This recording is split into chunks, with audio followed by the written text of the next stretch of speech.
At the farewell banquet, Yang Yuan smiled brightly and announced that she would treat everyone to a free overseas trip. I noticed beforehand that the transit point was in Thailand, and as the class monitor, I advised everyone, there's no such thing as a free lunch, it's not safe there, but Yang Yuan cried pitifully, saying, I'm just kindly inviting my classmates on a trip, why are you slandering me like this? My classmates turned on me with harsh words, Yang Yunyu, just because you're shady doesn't mean everyone else is like you, I think you're just jealous of others' good fortune. Ignoring their accusations, I informed the parents of the seriousness of the situation. Frightened, they all stepped in to stop the trip. Yang Yuan held a grudge against me for this and pushed me down the stairs. The entire class gave false testimony for her, claiming I had fallen by accident. Only later did I learn that Yang Yuan had a side job in Thailand, earning several thousand yuan for every person she recruited. Reborn into a new life, I watched Yang Yuan,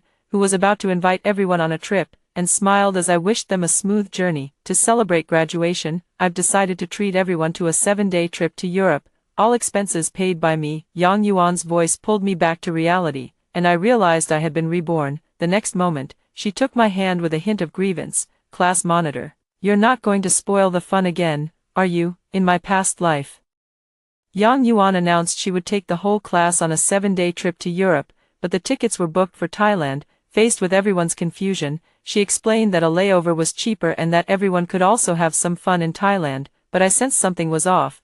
Not only were direct flights cheaper, but Thailand was also unsafe, with no shortage of incidents happening there. I raised my doubts, yet she cried pitifully, I was just being kind by inviting everyone on a trip.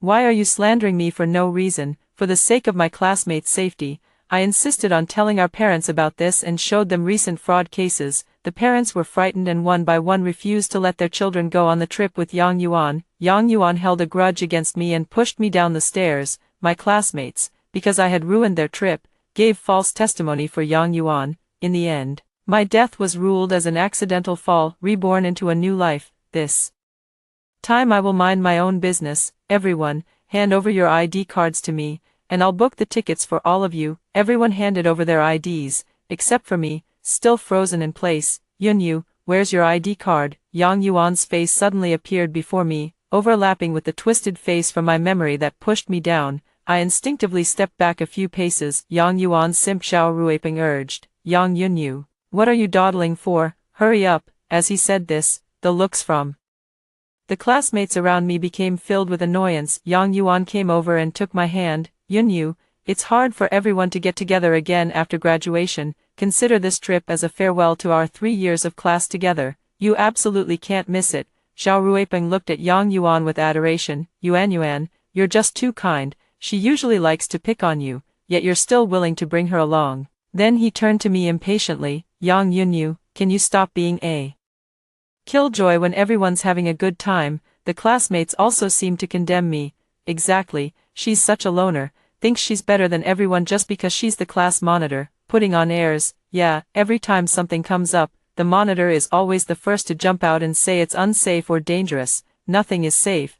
She might as well go back to her mom's womb. That's the safest place for her. In the past, I would have argued that I was doing it for everyone's safety, but now, I just shake my head calmly and say, I won't be joining this trip. You guys go ahead and have fun. Yang Yuan's tears began to fall. Yunyu, we've been classmates for 3 years. No matter what, there's still some bond between us. This is our last group activity. You can't just cause trouble here because you don't like me, can you? A few classmates also nodded in agreement. She's always picking on Yuan for this trip. Yuan was willing to bring her along, and she should be grateful for that.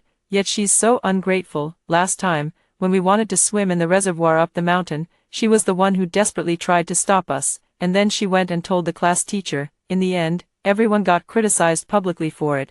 I think she's just jealous of Yuan. After all, Yuan is so rich, her family must be wealthy and influential, no matter how good her grades are. What use is it? She'll still end up working for the rich. Back then, I tried to stop them because the reservoir up the mountain had been abandoned for a long time and was infested with venomous snakes. I never expected that my good intentions would be seen as meddling in their eyes. Seeing that I wasn't agreeing, Yang Yuan gradually lost patience. After all, losing one person meant losing a few thousand yuan in head fees, so she naturally couldn't bear it. Yunyu, don't make a fuss. It's so much better for everyone to travel together. Now hurry up and give me your ID so I can book the tickets and charter the flight. I helplessly spread my hands. Sorry, I just came out for a meal, so I didn't bring my ID. Zhao Ruipeng looked at me suspiciously. You're not going? Could it be that you're trying to take the chance to report us? Yang Yuan's face changed, and then she shed a couple of tears. I just wanted to have a graduation trip with everyone. Since Yunyu doesn't want to come, forget it. So I won't have to deal with parents coming to find me later. Her words completely turned me into a public enemy among my classmates. Yang Yunyu, are you out of your mind? If you don't want to go, we still do. She's just jealous and can't stand seeing others having fun, so she's deliberately causing trouble here. I glanced coldly at the indignant classmates and sneered. I only said I'm not going, never stopped you from going. Zhao Ruipeng looked at me with a sneer and said, ungrateful bastard. It's just as well you aren't going, saves us the hassle of having you tagging along and ruining the fun. He dutifully handed everyone's ID cards to Yang Yuan. Forget about her, we'll just go on our own. A flicker of malice flashed in Yang Yuan's eyes as she hesitated. But if she tells the parents about this, won't that ruin it for everyone? Maybe we should find a place to keep her locked up for 7 days. At this moment, Zhao Ruipeng slapped his thigh. There's an abandoned storage room behind our school. Let's lock her in there first, and we'll let her out when we get back. A sense of dread welled up in my heart. Several classmates swarmed around and, taking advantage of the night, dragged me all the way to the school. I struggled, but they tossed me like a sack into the dusty storage room. The room was filled with a musty, rotten smell, and the dust made me cough uncontrollably. The creaking iron door slowly closed, plunging the room into pitch darkness. Zhao Ruipeng locked the door from the outside with gleeful malice. This is what you get for messing with Yuan. I'll bring you a few steamed buns tomorrow. Stay put here for 7 days, and we'll let you out when we get back. They laughed and chatted as they left from outside the door. My phone was taken away by them too, leaving me with no way to contact the outside world. I groped around for the storage room's window, but due to years of neglect, the doors and windows were somewhat decayed, and I couldn't force them open with my bare hands. There were tons of mosquitoes and some unknown bugs in here. After one night, I was covered in bites all over my body, making my life utterly miserable. Thinking of Yang Yuan's viciousness, I was certain she wouldn't let me off so easily. I had to find a way to save myself. Hard work pays off. In the corner of the room, I fumbled and found a slightly loose window, and my heart leaped with joy. I waited beneath the window until the sky began to lighten, then hurriedly gathered useful items there. I found a piece of scrap linen and a branch, using them to pry open the window bit by bit. By the time I struggled to climb out through the window, my clothes were already tattered and torn. Is that little wench talking about this place? Yeah, let's bring the knockout drops first, and once the big shipment arrives, we'll send it off quickly. The voices of 2 men talking reached me, and my heart instantly jumped into my throat. Just as I expected, Yang Yuan's accomplices had arrived. If I ran out now, I would inevitably run straight into them. In my panic, I noticed an uncovered sewer nearby and immediately jumped down. My foot tripped over something, and looking down, I saw that they had thrown my hand here. Hearing the footsteps getting closer, I quickly crouched into a pipe beside me, holding my breath. I listened intently to the 2 men's conversation, then turned on my phone's voice recorder. They searched around here for a long time before slowly leaving, but I still didn't dare to make a move until there was absolutely no sound. Then I slowly crawled out of the pipe and made a call with my phone, which had only a little battery left. By the time I got home, it was already afternoon. From my moments, I saw that they were almost at the Thai border, and some had even made videos. Yang Yuan was surrounded by a crowd like a star, but in the video, she looked a bit nervous, frequently looking down at her phone. I watched these videos and even made sure to give them a like. Not long after, Yang Yuan called. Although she tried to sound friendly, I could still detect a hint of resentment in her voice. Yunyu, everyone was just too eager to go on this trip, and they were worried you'd snitch, so they had to do this. A few classmates' dissatisfied voices came through in the background. We should have locked her up for a few days to teach her a lesson. It's definitely because Yuan is kind-hearted. She couldn't bear to keep that jinx locked up for long, so she deliberately let her out. Even though they were spewing insults at me, I still couldn't ignore that there were 30-odd lively lives at stake. I suggest you all get out of the car and come back now, or you'll be crying your eyes out later. Yang Yuan's gaze at me turned dangerous. Before she could argue back, the classmates chimed in first. Who are you trying to scare? I think you're just jealous that Yuan is generous and are deliberately fearmongering here. You don't even know, do you? Yuan is the heiress of the Haju group. One pair of her earrings alone is worth more than your life. I looked at those smug classmates and almost laughed in anger. Yang Yuan, you're the heiress of the Haju group, then who am I? Unexpectedly, even more unrestrained laughter came from the other end of the phone. Did the door slam shut on Yang Yunyo's head yesterday and make her stupid? Or maybe she's gone mad and started talking nonsense. If Yang Yunyu is the heiress of the Haju group, I'll do a handstand spin and eat shit. Before Yang Yuan could speak, a male voice came through. Dear daughter, where did you go last night? My father's anxious figure appeared at the door. That man, who was decisive and ruthless in the business world, was sweating profusely as he rushed toward me in a hurry. Listening to the taunts from the other end of the phone, I turned the camera around. The next second, the other side fell into dead silence. Yang Yuan stood frozen, her face pale. How is this possible? Everyone in the room stared at the man's face on the screen, exchanging bewildered glances with one another, until a trembling voice spoke up. Is that Mr. Yang, the head of the Haju group? My father frequently appeared in financial and charity news, so he was no stranger to them. Yang Yuan's lips quivered, and the camera shook slightly, but her tone remained firm. Do you think hiring a lookalike of my dad can turn black into white? Let me tell you, a fake can never be real. Seeing Yang Yuan's unwavering stance, those classmates began to waver again. If Yang Yunyu really were a heiress, wouldn't she have shown it in 3 years? Exactly, look at her clothes. Not even a brand label. Unlike Yuan, every piece she wears is the latest season's trend. I hadn't expected them to judge based on clothing brands.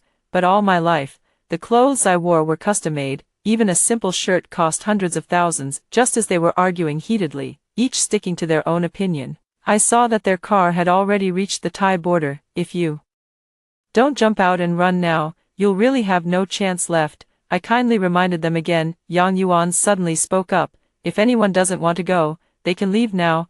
I won't stop them. She pouted sulkily, sat to one side, and turned her head to look out the window. Seeing her like this, everyone became even more convinced and thought I was causing trouble. Yang Yunyu, you say nothing, just keep telling us not to go.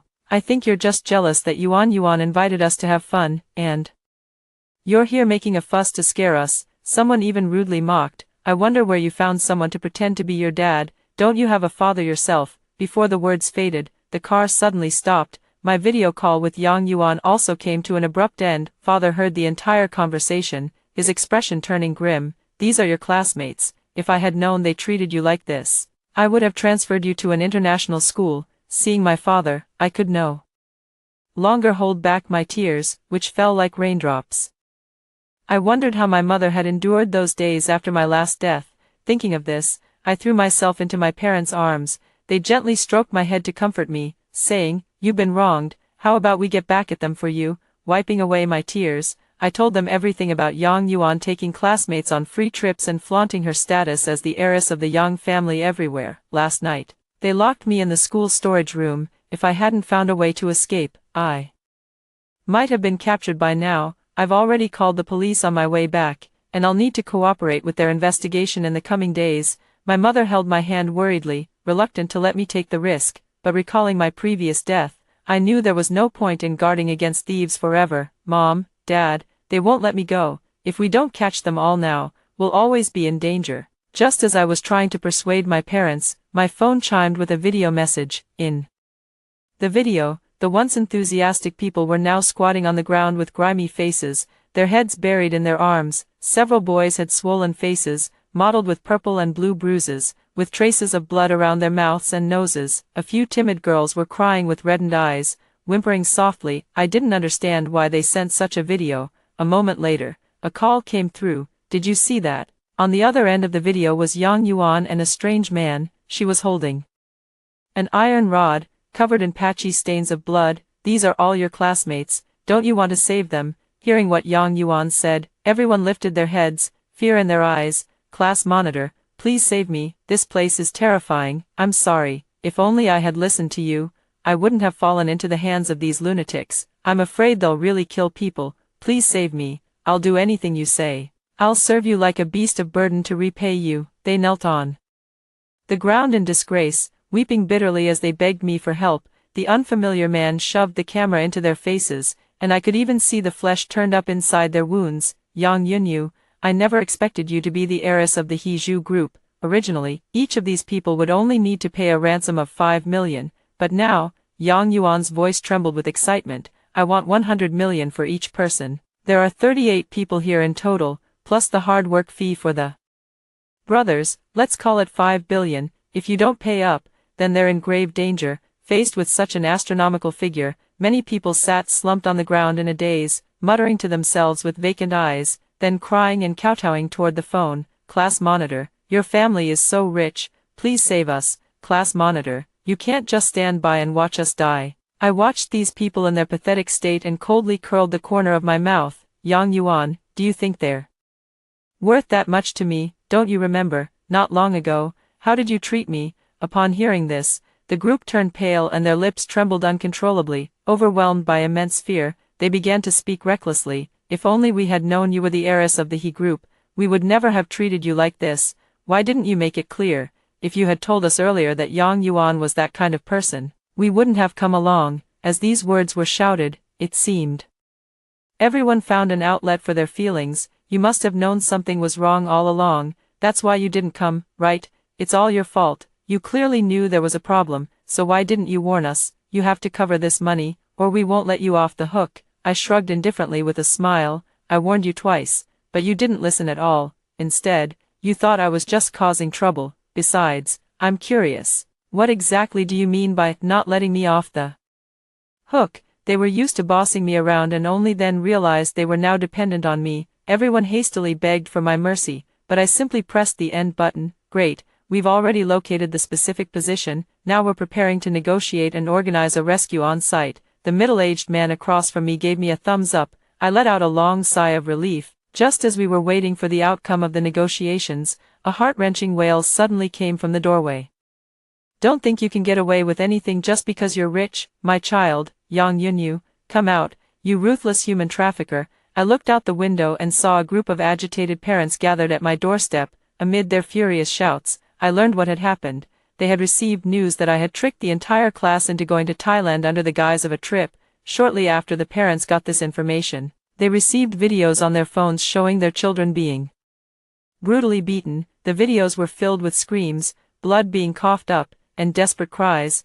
Why is it that everyone in the class is in trouble, and only Yang Yunyu is fine? If it wasn't her, then who could it be? The middle-aged man who had been in charge walked outside. He looked at the parents gathered at the door, his expression serious and commanding. I completely understand how you feel, but shouting here won't solve anything. Furthermore, Yang Yunyu is also a victim. The first thing she did after escaping was call the police, helping us capture 2 suspects. We now have all the leads and are deploying the rescue. Those parents, nearly losing their minds, rushed forward in fury. Who are you? What right do you have to stand here all pompous and tell us to stay calm? If your child were kidnapped, could you stay calm? Where is Yang Yunyu? Tell her to get out here and give us an explanation. The middle-aged man's gaze was icy. The kidnappers are now using your children to demand a ransom of 5 billion from student Yang Yunyu. Until the matter is fully investigated, we will not let any suspicious person off easily, nor will we arbitrarily accuse anyone.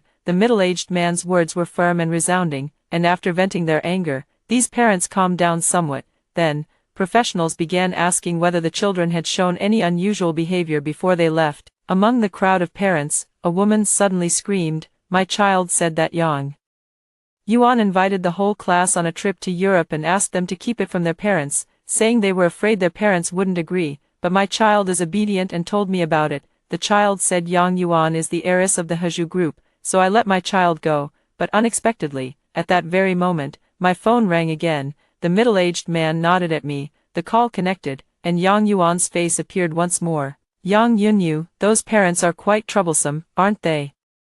As long as you hand over the ransom, I'll let them go back intact.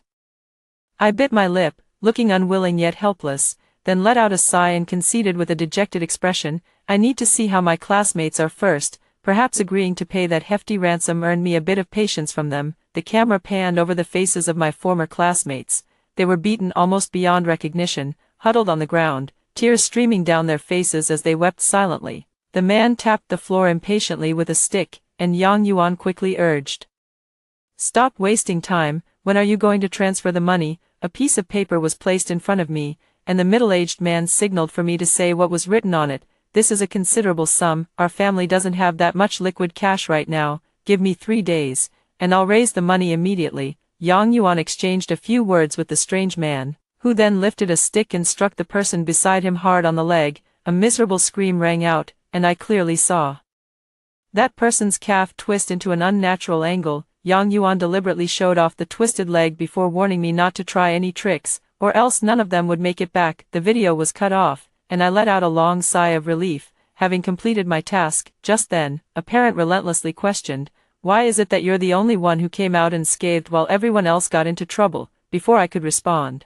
my father let out a cold snort and said, "Since you've brought it up, I'll show you a video." The video showed how, at the teacher appreciation banquet that day, the classmates had targeted and harassed me, then forcibly taken me away. It continued with them dragging me into the school, throwing me into an abandoned storage room, and then walking off as if nothing had happened. The parents who had just been questioning me fell silent in an instant. They exchanged glances and lowered their heads guiltily. 3 days passed, and I once again answered a video call from Yang Yuan. On the other end of the video, Yang Yuan deliberately showed me those classmates who were barely recognizable as human. When she gave me the bank account number, she thought she had already secured victory and didn't hide her malice. "Yang Yunyu, you're so lucky, I had even found people to bring you here too, but who would have thought you could escape?" She opened her mouth to say something more, but a chaotic noise came from outside, followed by people scattering in all directions, rolling smoke, and flying bullets. The call went dark on the other end. I heard someone shouting, someone crying, and finally, a beep as the call was disconnected. The middle-aged man in charge, after receiving a phone call, visibly relaxed from his previously stern and tense expression, and I understood that those who had been taken outside must have been rescued. He extended his hand to me, and I quickly shook it. "Thank you for your cooperation, we have successfully rescued these victims and rounded up all the criminals." I nodded. It was my duty. Hearing the news, the parents burst into tears of excitement and hurriedly followed to see their children. The rescued students were also sent to the hospital. Some of them were left with indelible psychological scars from this incident, but that was no longer any concern of mine. Just when I thought this matter had come to an end, during a gathering, I was caught off guard in the restroom by a handkerchief pressed over my mouth and nose. When I opened my eyes again, Yang Yuan's face appeared before me, followed by 3 fierce-looking men. She was no longer the elegant and refined figure I remembered.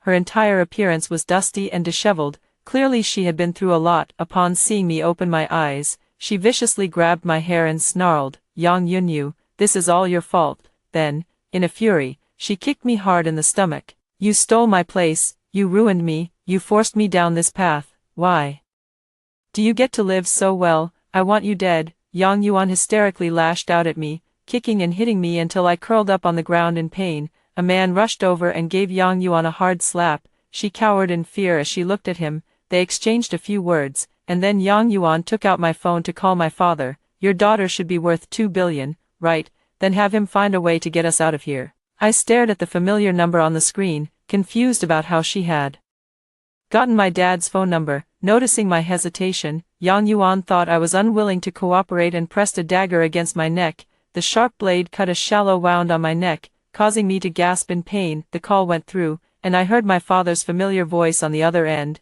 "Dad, transfer 2 billion to this account, and then find someone to get them out." Upon hearing my trembling voice, my father anxiously promised, "Don't hurt my daughter, all your conditions can be met, as long as you let my daughter come back alive." After some negotiation, late at night, I was taken to the seaside by Yang Yuan and her group. Soon, a small boat arrived, and several people forced me onto it. I sat there trembling with fear, terrified that I might accidentally fall into the sea and become fish food.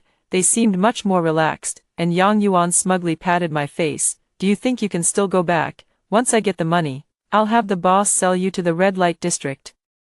I'll make your life a living hell." Perhaps because they were about to escape, they paid no attention to Yang Yuan's threats against me, only constantly watching their surroundings. Just as we were about to enter international waters, the small boat was engulfed in blinding lights. Seizing this opportunity, I leaped into the sea. The people waiting underwater instantly protected me and dragged me onto a nearby boat, watching me escape while she herself was surrounded. Yang Yuan, in a panic, tried to jump into the sea, but she and the 3 men were all captured. Yang Yuan suddenly realized, the reason they had been able to take me away so smoothly was only to catch them all in one fell swoop. She went mad, screaming hysterically at me, "You did this on purpose. Yes, you've taken everything from me. Why do you still have to make things so hard for me?"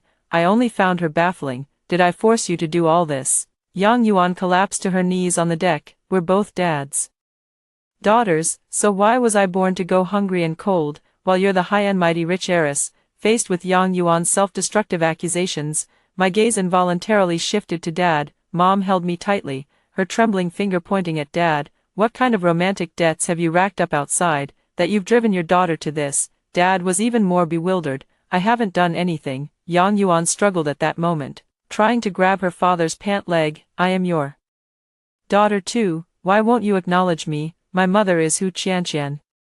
Have you forgotten?" When my father heard that name, he thought carefully for a moment. "I do know your mother, but we never had any kind of relationship," he explained anxiously. 20 years ago, back when President Shen's project was underway, Hu Qianqian was the project manager. We only met once for a meal, and nothing happened. Later, for some reason, the manager was replaced, and I never had any private contact with her. If you don't believe me, we can do a paternity test. Regardless of whether she was my father's illegitimate daughter, her actions were beyond redemption. However, at the insistence of both my father and Yang Yuan, a paternity test was still conducted. When the test results came out, Yang Yuan looked as if her soul had been drained from her body. Collapsing limply to the ground, she offered no resistance, confessing everything she had done over the years and even identifying some accomplices. Finally, she made one request, to meet with me. I sat across from the glass partition. Yang Yuan's hair had been cut short, and she wore red clothes, sitting there in a daze.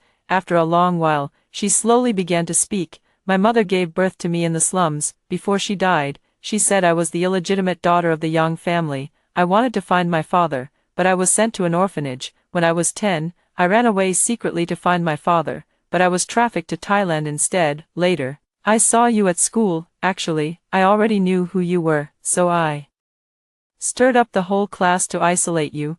I wanted to lure you to Thailand and make you go through everything I had endured. I thought it was you and your mother who stole my father from me and took away the life I was supposed to have. But now I know, I'm not a child of the Yang family. My mother was fired back then because she had a mental breakdown." As she spoke, tears streamed down her face. If this were the story of a stranger, I might have shed a few tears myself, but Yang Yuan was the one who killed me, and I simply couldn't feel any sympathy for her. Likewise, I wouldn't condescendingly accuse her of going along with the wrong crowd. "Did you come to see me just to cry about your past?" Yang Yuan let out a self-deprecating laugh. "I had a dream. In the dream, you stopped those idiots, and because of that, I was punished by the boss, so I killed you. Those idiots even gave false testimony for me. But that exposed me too. The boss didn't let me off. He threw me out to feed the dogs. Isn't that a case of what goes around comes around?" Her eyes stared straight at me, as if she were searching for some answer on my face, but I only shook my head coldly. "That was just a dream." Seeing that time was up, she stood up, backlit against the light. "Yang Yunyu, you win this time." The long silent class group suddenly came alive on the day of the verdict. They had mentioned me in the group, thanking me for being willing to save them, even those few who had been the most aggressive lackeys earlier came to add me as a friend and apologized. "Yunyu, it's all that bitch Yang Yuan's fault for sowing discord. I actually had a great impression of you from the start." Class monitor, "I was the one who was blind and ungrateful. You were the one thinking about the whole class, and I just didn't appreciate it." Even the good friend who had cut ties with me to curry favor with Yang Yuan came to chat privately. "Back then, it was all Yang Yuan saying you were gossiping behind my back." I was so furious that I broke off our friendship, but deep down, I've always considered you my best friend. I quietly watched them tear Yang Yuan down to nothing and lift me up high, finding it all rather amusing. With a flick of my finger, I left the class group, rejected their friend requests, and deleted all of them. After hearing the first story above, what are your thoughts? Feel free to share your opinions in the comments section. Next, there is another similar story. Let's continue to see. My cousin fell in love with the chief of an NC state cannibal tribe and insisted on dragging our whole family there to discuss the marriage. Who would have thought that on the very first day, my cousin, not knowing the customs, mistook the tribe's sacred cup for a toilet. Fearing trouble, her family secretly ran away behind our backs, and our entire family was tied up by the furious cannibals, placed over a fire, and roasted alive. When I opened my eyes again, I had returned to the day my cousin insisted on marrying into C-State, watching my cousin Wang Qiuqiu hugging a strangely dressed C-State man, declaring with unwavering determination that she would marry him. I realized I had been reborn, in my previous life, my uncle's family, under the pretext that I could speak English and communicate with them conveniently, took our entire family to an C-State cannibal tribe. In the end, because of their reckless actions, my parents and I were tied up and burned alive. The sensation of being roasted over the fire from my past life still echoed in my heart.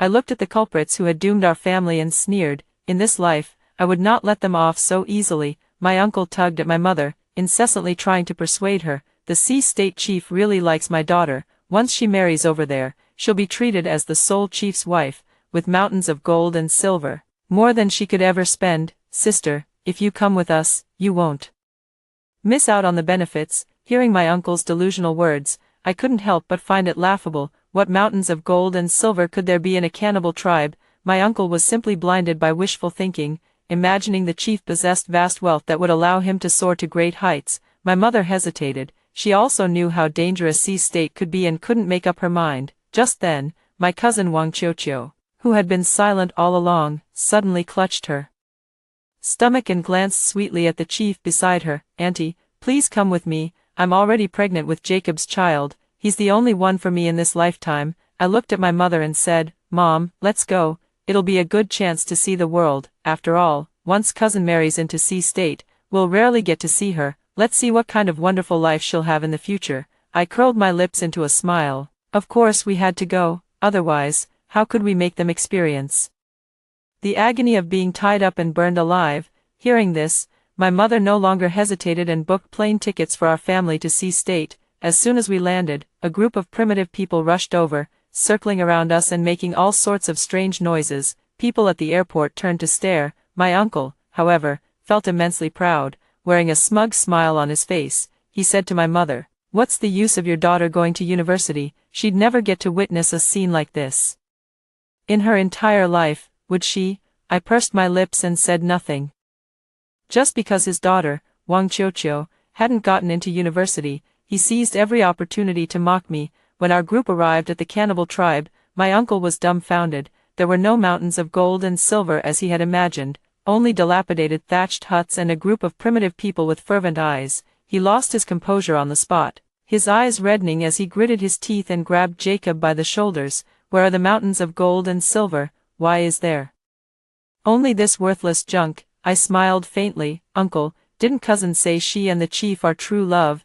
Then naturally, she wouldn't care about material conditions, right? It might be a bit lacking, but at least they won't have to worry about food and clothing. My uncle clenched his teeth, glancing at the group of primitive people behind him holding highly poisonous spears, and swallowed his words. However, the expressions on my uncle's family were extremely grim. Even the roasted feast the primitive people served was picked at disdainfully. What kind of garbage is this? Even dogs wouldn't eat it. Take it away, take it away. It's not even as good as the slop we feed our pigs. Disgusting filth. It's revolting. As the only one who spoke English, I naturally translated every word faithfully to the primitive people. Their expressions grew increasingly unpleasant, and the looks they gave the three of them were filled with murderous intent. That night, Wang Qiuqiu started causing trouble. What kind of hellhole is this? I need to use the bathroom. I want to go home. I refuse to stay in this dump. There isn't even a toilet. Just then, my aunt had a sudden idea and took down the sacred cup that the primitive people worshipped. Sweetie, just make do with this for now. We'll leave first thing in the morning. But my cousin wailed, No, we can't leave as soon as we arrive. Jacob and the others won't let us go. My uncle sneered, his voice dark and sinister. Aren't we still with the rest of the family? Since they agreed to come along, they can stay here in our place. As soon as uncle finished his gloomy words, Wang Qiuqiu eagerly nodded in agreement. Yes, yes, yes, let them stay, she squealed, her face full of disgust. I don't want to stay in this godforsaken place any longer. It's disgusting. She seemed to have completely forgotten who it was that cried and begged to marry Jacob, and who swore that she would have no one else for the rest of her life. A glint flashed in Aunt's eyes, and she immediately chimed in, That's right, it's perfect for them to stay. after Chiochio gets the abortion, their 2-bedroom apartment can serve as Chiochio's wedding home. It's in a good location and quiet. Uncle stroked his chin, revealing a calculating smile.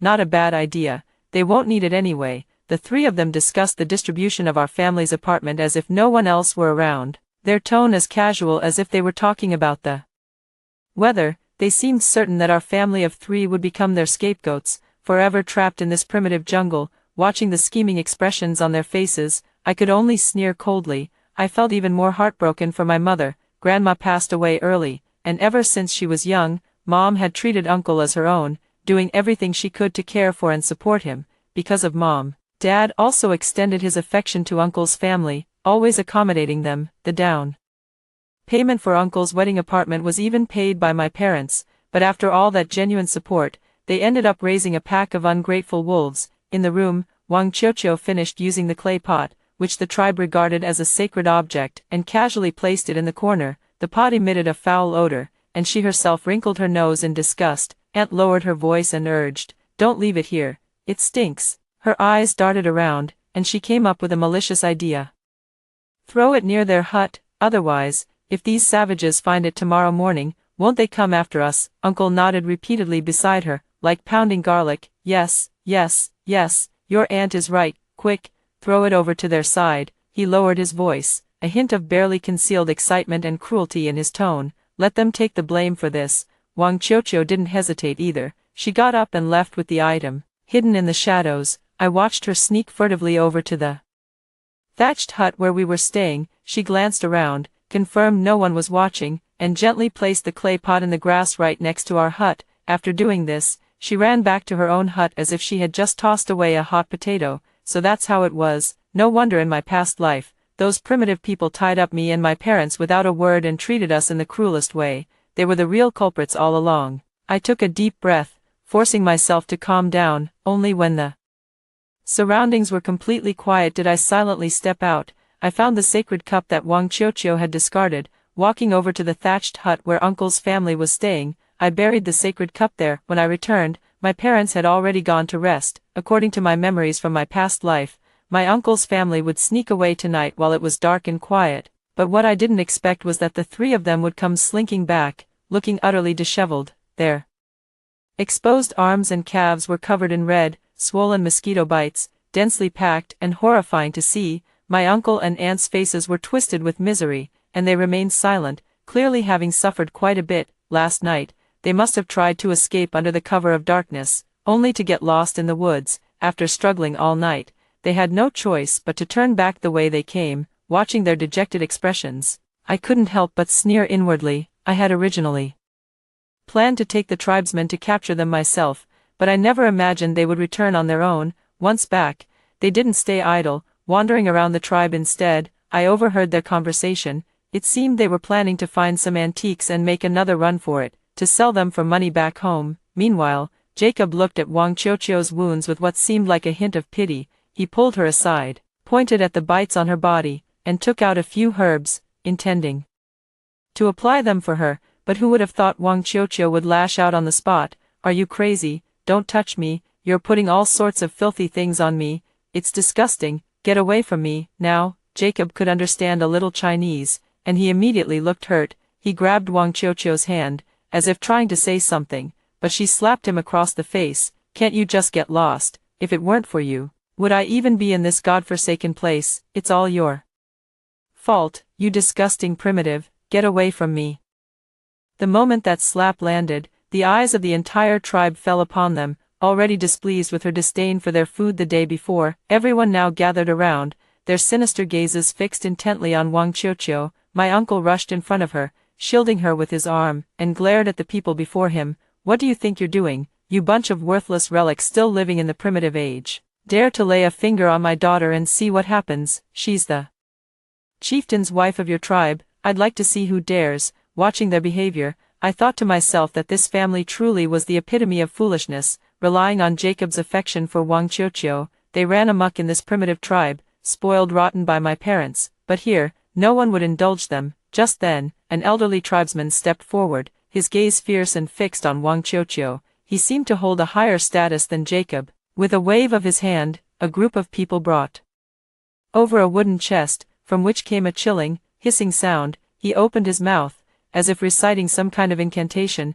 Wang Qiuqiu sensed something was wrong and took 2 steps back, her eyes wide with terror as she looked at me. What are these worthless people saying? I could only barely make out a few words, but it was enough. They say you've been bewitched by a witch. They're going to lock you in a chest full of snakes for a day and a night to drive out the evil. As soon as I said this, Wang Qiuqiu let out a sharp scream. I don't want to, Dad, save me. My uncle gritted his teeth, his face dark with anger. How dare you? My daughter is the chieftain's wife of this tribe. Touch her and see what happens. But his threats were useless against the approaching tribesman. At that moment, he suddenly spotted me. He rushed over in a few steps and shoved me into that chest full of snakes. The heavy wooden lid slammed shut. Immediately, Uncle firmly closed the boxes and plopped himself down on top of them, his weight pressing down to ensure I couldn't possibly escape. My parents stared in disbelief, their expressions frozen for an instant before morphing into horror and rage as they screamed and rushed forward.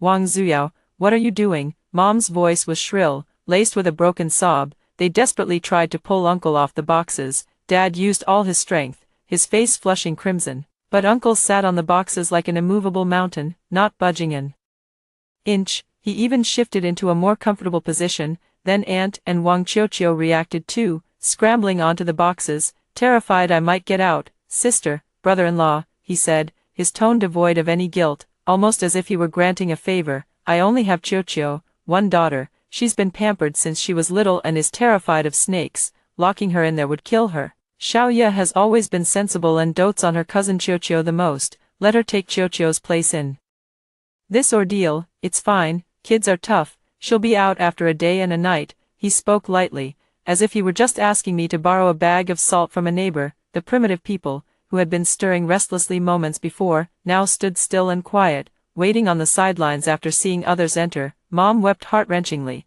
pounding the box lid with all her might. Wang Zuyao, get down, let my daughter out. Xiaoye is still in there. Wang Zuyao sneered coldly. Sister, now you're worried. His voice dripped with sarcasm and venom. When my daughter was about to be locked in just now, why didn't you speak up? You just stood there watching. Are you even fit to be Qiuqiu's aunt, now that it's your own flesh and blood? You're panicking, huh? He paused, his tone growing even more cutting. Too late, anyway. What you gave birth to is just a money loser. She'll belong to someone else's family when she grows up anyway. Let her die in my daughter's place, consider it her final contribution to the Wang family. Wang Zuyao grew impatient with her. He suddenly raised his hand, and a sharp, clear smack rang out. Screw you, think I'm giving you face or something? Seeing this, Dad roared and lunged forward, yanking at Wang Zuyao's arm with all his might. But he was no match for Wang Zuyao.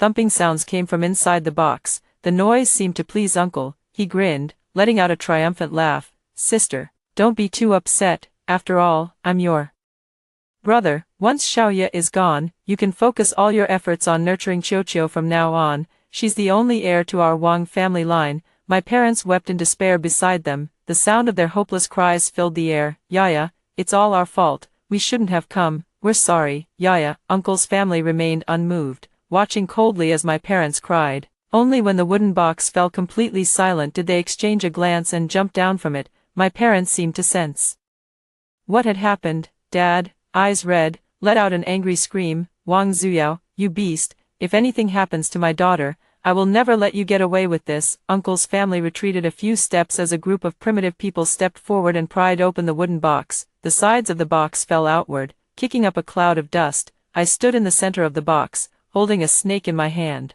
while the other small snakes scattered in all directions the moment the box opened. Everyone present stared at me in shock. How is this possible? Wang Zuyao looked at me, his face deathly pale, as if he couldn't believe I had emerged alive from a nest of snakes. I sneered coldly. Having brought my parents to this place, how could I not come prepared? While researching, I had learned about this tribe's tradition, so I had prepared realgar and a stun baton in advance. I had sprayed realgar water on my and my parents' clothes, just in case. When I was locked inside, even though the sight of the snake pit before me made my scalp crawl, I still grabbed the largest snake king at the forefront in order to survive.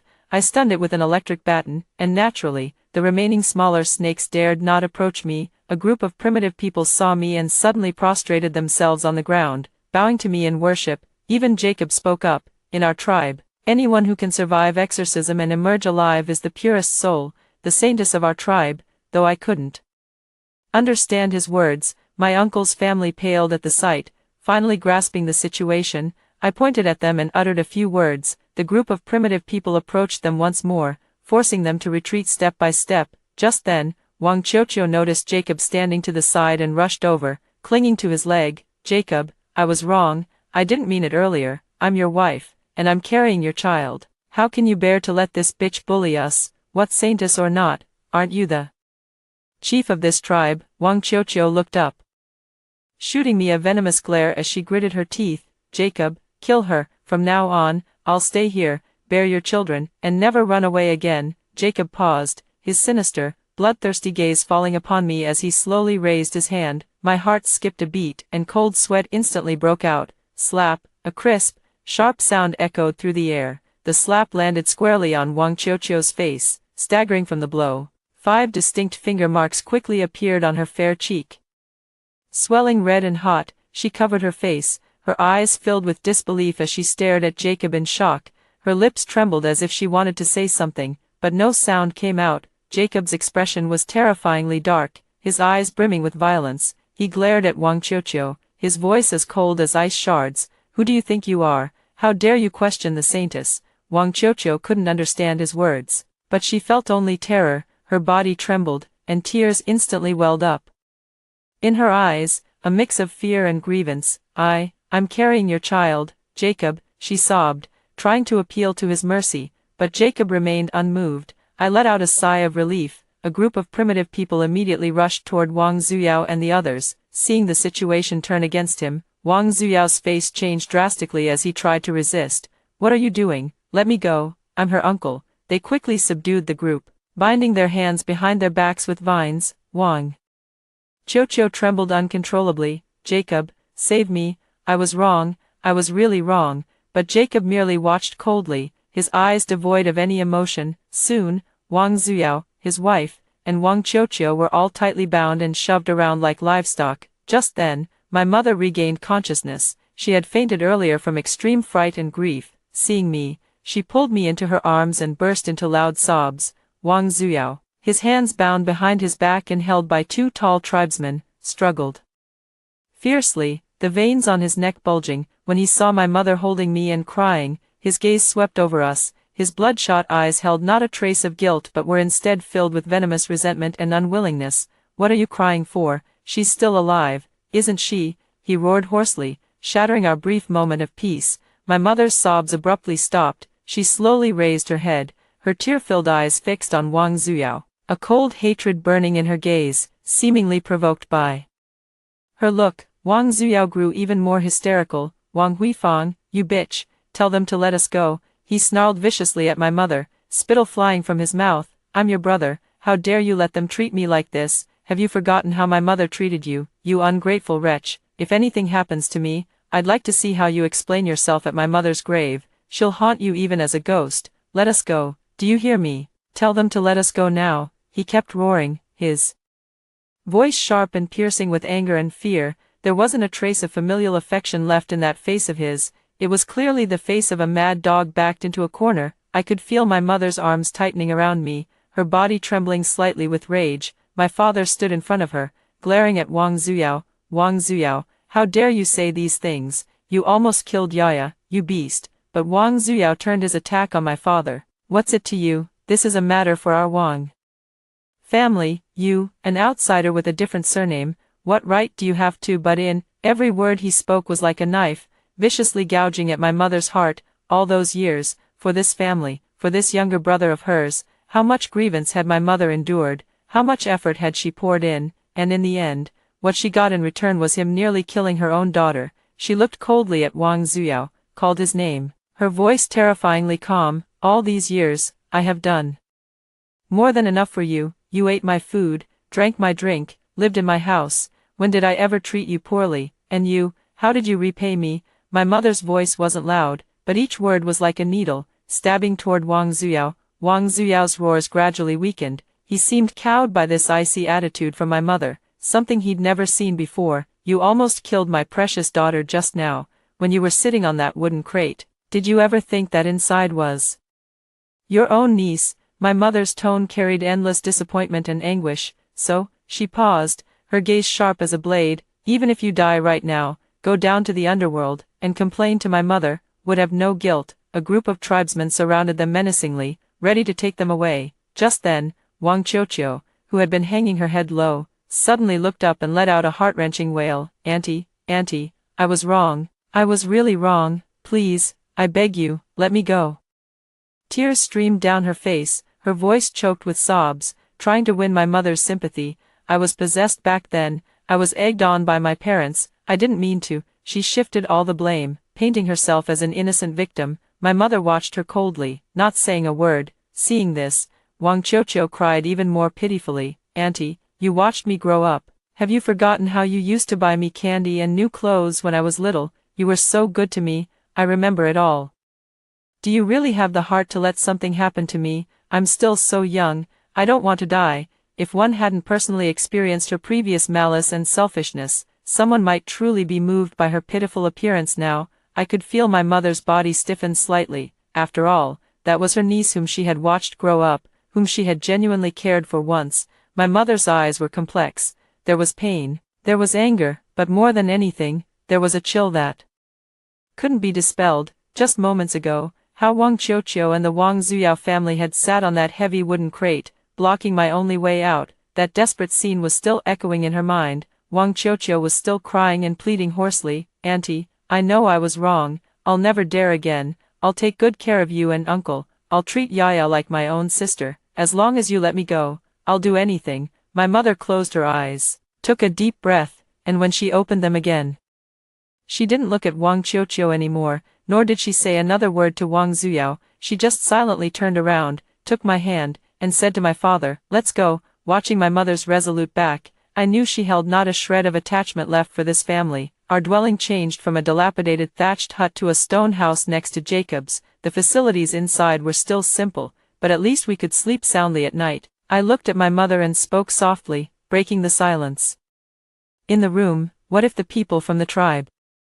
To them, I was naturally referring to Wang Zuyao's family. She sighed. "Yaya, that's their fate." These words were like a calming pill, instantly dispelling the last trace of hidden worry in my heart. What I feared most was that my mother might waver at the last moment because of that bit of bloodline affection. We rested in the stone house for a small part of the night. In the latter half of the night, the tribe suddenly erupted with urgent and clamorous drumming. It was like the roar of a giant beast on the brink of death, or a death-summoning curse, shaking people's hearts with panic. Before long, respectful footsteps sounded outside the house. The elder with the highest status in the tribe, who had come earlier, personally arrived outside our door and invited me out. A massive bonfire was lit in the central clearing of the tribe. Beside it were Wang Zuyao, Wang Lisher, and Wang Chiochio.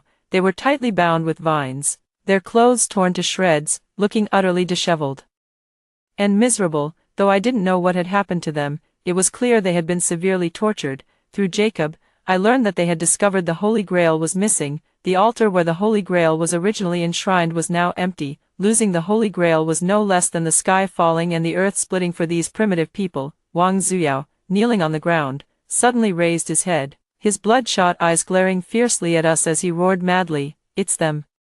They did it, I saw it, they stole your Holy Grail." Wang Chiochio also seemed to snap back to her senses, her venomous gaze cutting into my mother and me. "Yes, it's them," Wang Chiochio shrieked, her voice hoarse. "They used your Holy Grail. You used your Holy Grail to hold filthy things. Now that thing must still be next to the broken thatched hut they used to live in." Her words were a mix of clumsy English and Chinese, but combined with her contemptuous and malicious expression, it was enough for Jacob and the surrounding tribesmen to grasp the gist. Jacob's gaze toward us suddenly darkened. Wang Zuyao, Wang Chiochio, Dad trembled with rage, veins bulging on his forehead. He stepped forward and angrily rebuked, "You two beasts, there's a limit to slandering others. We never even touched that so-called Holy Grail." Wang Zuyao grinned, his swollen lips parting in a disgusting laugh. "So what?" His eyes flashed with a mad light. "Even if we die, we'll drag your whole family down with us, on the road to the underworld. Having you as company, we won't be at a loss." These words were like a basin of ice water, drenching my mother's heart. Her body swayed, her face as pale as paper. You ungrateful wretches." Mom's voice trembled, each word seeming to be squeezed out from between her teeth, carrying endless disappointment and bone-chilling cold. "Wang Huifang, in this lifetime, my greatest regret is being blind back then, helping you so much." Yet Wang Ziyao showed no shame. Instead, he became even more self-righteous. "Wang Huifang, stop pretending to be kind here," he spat as he spoke. "I am the only son of the Wang family. You, a married-off burden, helping your natal family, helping your brother. Isn't that only natural?" He spat a mouthful of bloody saliva and continued to roar hoarsely. "Pity my mother died early. To think that an outsider like you has been in charge of our Wang family, lording it over me for so many years. You should have died long ago."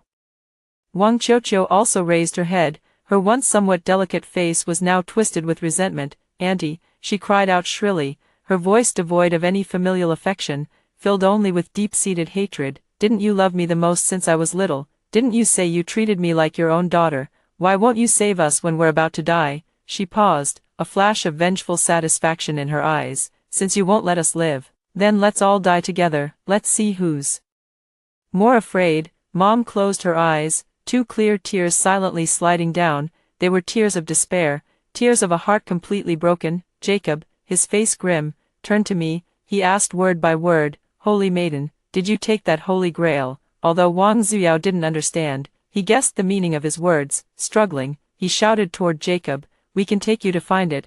We know where they hid the Holy Grail. It's near the hut they used to live in." He was determined to drag us down, to put us to death. Mom and Dad's faces instantly turned deathly pale. "Sweetie," Mom trembled as she grabbed my hand, her voice choked with sobs.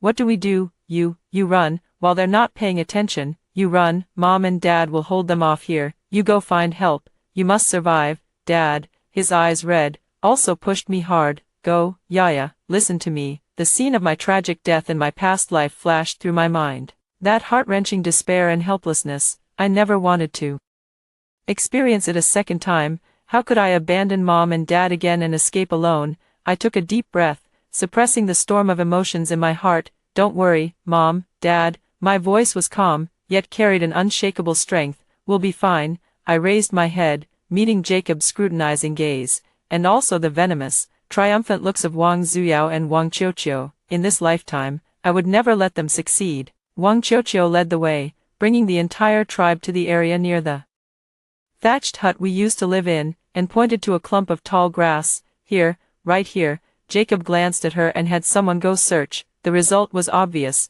Nothing. Wang Qiuqiu was clearly taken aback. "Impossible. Did you search carefully?" "It's right here." Two more people arrived and thoroughly searched the small hut from front to back, but still found nothing. The primitive people weren't fools either. They finally realized they had been tricked and glared, making threatening, intimidating sounds. Wang Qiuqiu's eyes were panicked, refusing to believe it, and she stepped forward herself, but she also couldn't find any trace of the Holy Grail. "Impossible. It can't be. It was right here. I put it right here." She kept muttering, her eyes frantically searching the ground.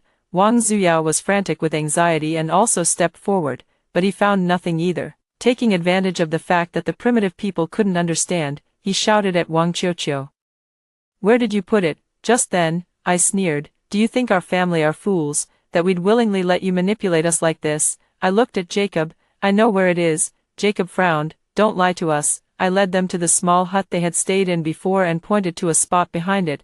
"Right here. Start digging." A group of primitive people indeed stepped forward and began digging, and sure enough, they found the Holy Grail. The Wang Ziyao family instantly turned deathly pale. Wang Qiuqiu shook her head in disbelief, then suddenly looked up and glared at me with venomous eyes.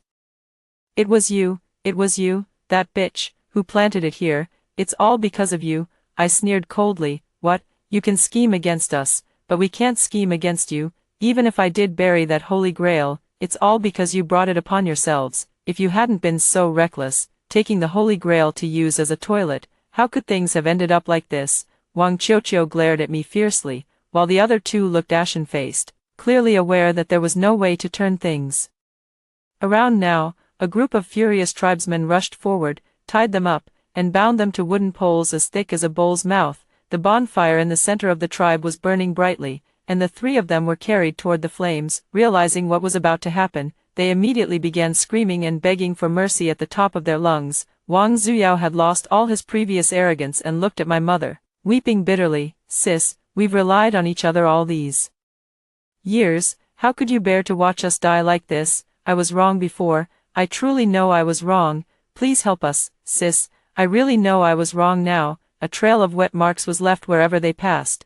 Someone had wet themselves in fear. I looked at Wang Zuyao and sneered, "No amount of begging will help, you tampered with the Holy Grail, and this is the consequence." Their faces turned pale, and they could no longer utter a word. The three of them were carried onto the bonfire. My parents pulled me aside and turned their backs, unwilling to witness the scene. Behind us, the crackling of flames and the desperate, agonized screams of the three echoed. All I felt was satisfaction. In my past life, my parents and I had been similarly betrayed by them and ended up perishing in the flames. Just then, the sound of a car horn rang out, accompanied by several gunshots. It was the local guide and rescue team I had contacted, arriving just in time. After all, innocent tourists were often captured by primitive tribes in this area, so a volunteer rescue team had been formed. Soon, the three were rescued from the bonfire, but they had suffered severe burns. Even if they survived, they would suffer for the rest of their lives. They were rushed to the hospital,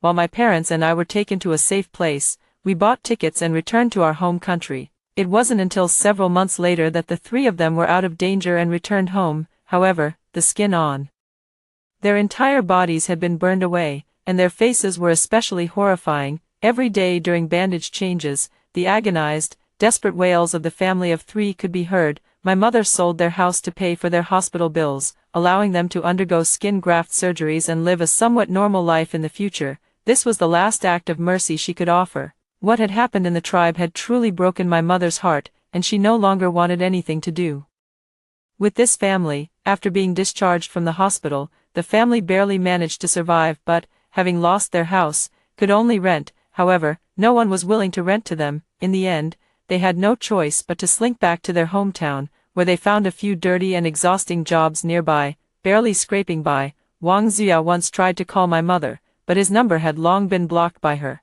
Our family also sold our house and left the city, making sure they could never find us again. Left with no other options, they could only spend the rest of their miserable lives in their old home. I wonder if, in the quiet of midnight, they ever regretted the decisions they made out of greed. As for me, I took my parents traveling and eventually settled in a coastal city. We lived happily ever after. After hearing the second story above, what are your thoughts? Feel free to share your opinions in the comments section. Next, there is another similar story. Let's continue to see. The apocalypse descended, and I awakened a fire-based ability, becoming the most sought-after combatant in the wasteland. My childhood friend Pei Wen, however, hadn't awakened any ability at all. Standing beside me, he clutched a faded cloth doll tightly in his palm. He hung his head, long lashes veiling the emotions in his eyes, like an abandoned young animal. My heart softened completely, until a few lines of bullet comments drifted before my eyes. LOL, the female lead still thinks the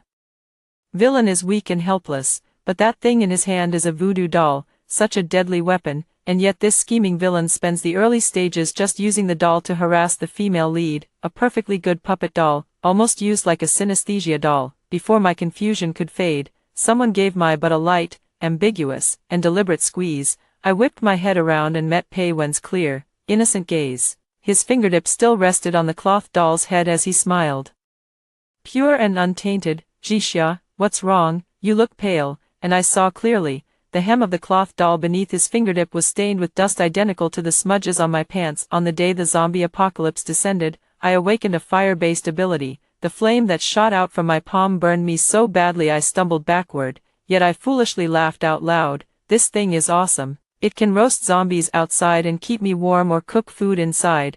It's practically the must-have practical ability for traveling. But my childhood friend Pei Wen, who escaped with me, didn't awaken any ability at all. He just inexplicably ended up with a cloth doll in his hand. The doll was about the size of a palm, featureless, lying limp in his palm, looking utterly harmless. I studied it for a long time but couldn't figure out what it was for. Pei Wen, however, stared fixedly at the doll, his expression shifting unpredictably. In the end, he solemnly tucked the cloth doll into the inner pocket of his clothes, carrying it with him at all times. I felt sorry for him back then. Having grown up together, he was introverted, and I was like a guardian angel protecting him. Now that the apocalypse had arrived, with no awakened ability, how was he going to survive? I patted my chest and said, "Don't be afraid, big sister's got your back." Pei-Wen looked up at me, his eyes slightly red, and nodded. That look of his was so obedient it made my heart ache. I quickly forgot about the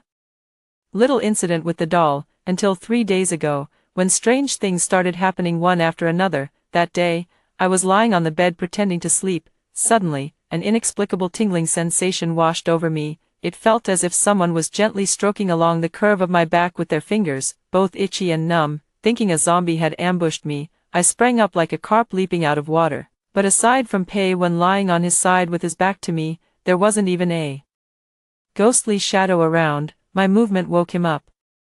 He rubbed his eyes and sat up, his voice lazy. "What's wrong?" My mind went blank for a moment. I felt like someone was touching me just now. Pei-Wen gave a gentle smile. "Maybe you were too tired during the day and had an illusion." "Maybe." I lay back down and didn't think much of it, but the next morning, when I got up to brush my teeth, something strange happened again. My throat suddenly felt extremely uncomfortable, as if someone was poking at the back of my throat. I reflexively started dry heaving uncontrollably, tears welling up from the physical reaction, but aside from the foam from brushing my teeth, there was clearly nothing in my mouth. I clutched my neck, whimpering helplessly, even trying to use my fingers to pull out whatever was in my mouth, but when I probed inside, it was completely empty. Hearing the commotion, Pei-Wen hurried over and gently patted my back, and I finally caught my breath. Looking at my disheveled state, he muttered something under his breath. His voice was too soft for me to make out. After that, these faint, elusive touches became more frequent,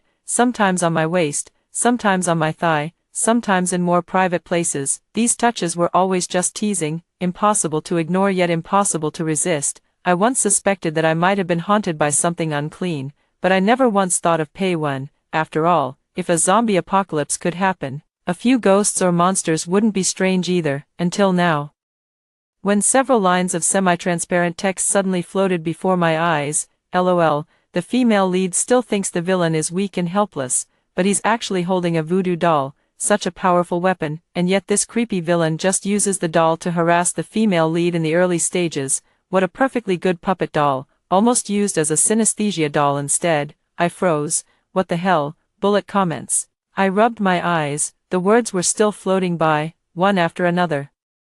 Finally got to this part. The female lead is about to discover the truth. This repressed villain, with this kind of ability, doesn't go fight zombies but spends every day tormenting the female lead. Unbelievable. What do you all know? This is called foreplay. My mind exploded with a buzz. Voodoo doll, synesthesia doll. So all these days, it was Pei-Wen touching me, just as I was confused. That inescapable, unavoidable touch came again. This time, it was even worse. My face flushed bright red, and right now, I was bathing on the rooftop of the dormitory building. A huge, transparent block of ice had formed on our dormitory rooftop, and it looked pretty clean. I took off my clothes, walked barefoot onto the ice, and melted a pool of water. The outdoor temperature has already dropped to -70 degrees Celsius. The sky is gloomy, with occasional snow flurries, but to me, it feels like nothing more than a gentle breeze. However, things have now become awkward. Someone is harassing me from a distance.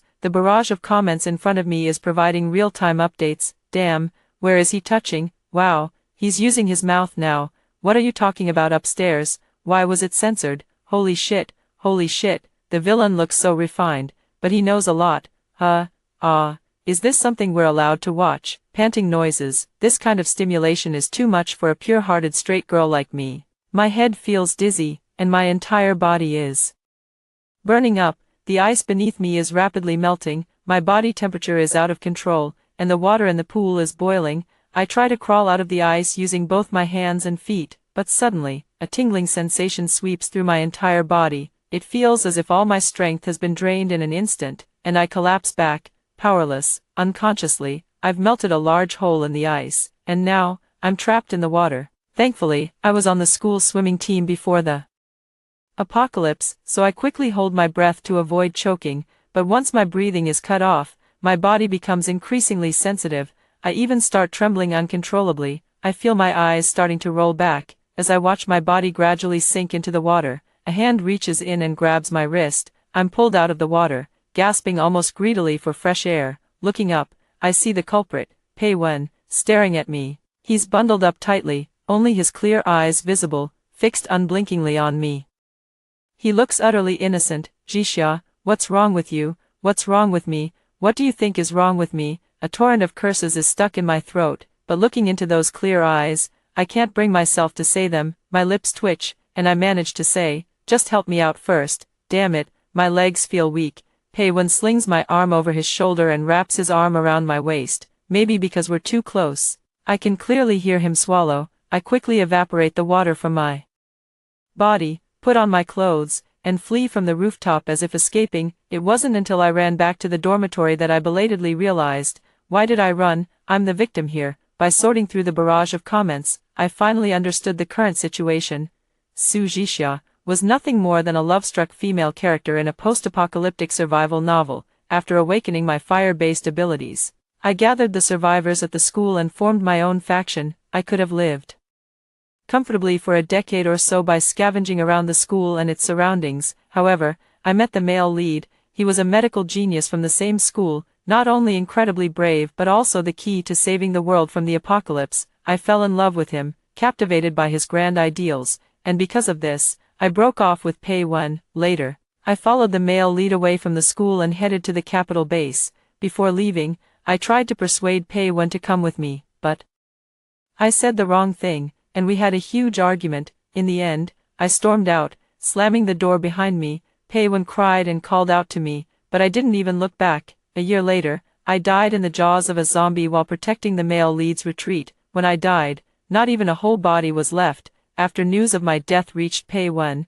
he turned dark. He became the biggest villain in the later part of the novel, nearly single-handedly destroying the plan to save the world from the apocalypse. In the end, his scheme failed, and he committed suicide. After reading all this, I felt a pang of sorrow. When I died, at least I left behind a good reputation. After the apocalypse ended, the male lead even made a statue of me and placed it in a park for people to admire. But Pei Wen, I glanced at him, who was currently washing my clothes. His fair face was a bit thinner than during the apocalypse, his eyes cold and distant, yet stunningly handsome. Sensing my gaze, he turned and smiled at me, peaceful and pure, flawless. It was hard to connect this beautiful face with the lewd scoundrel who had just harassed me from afar.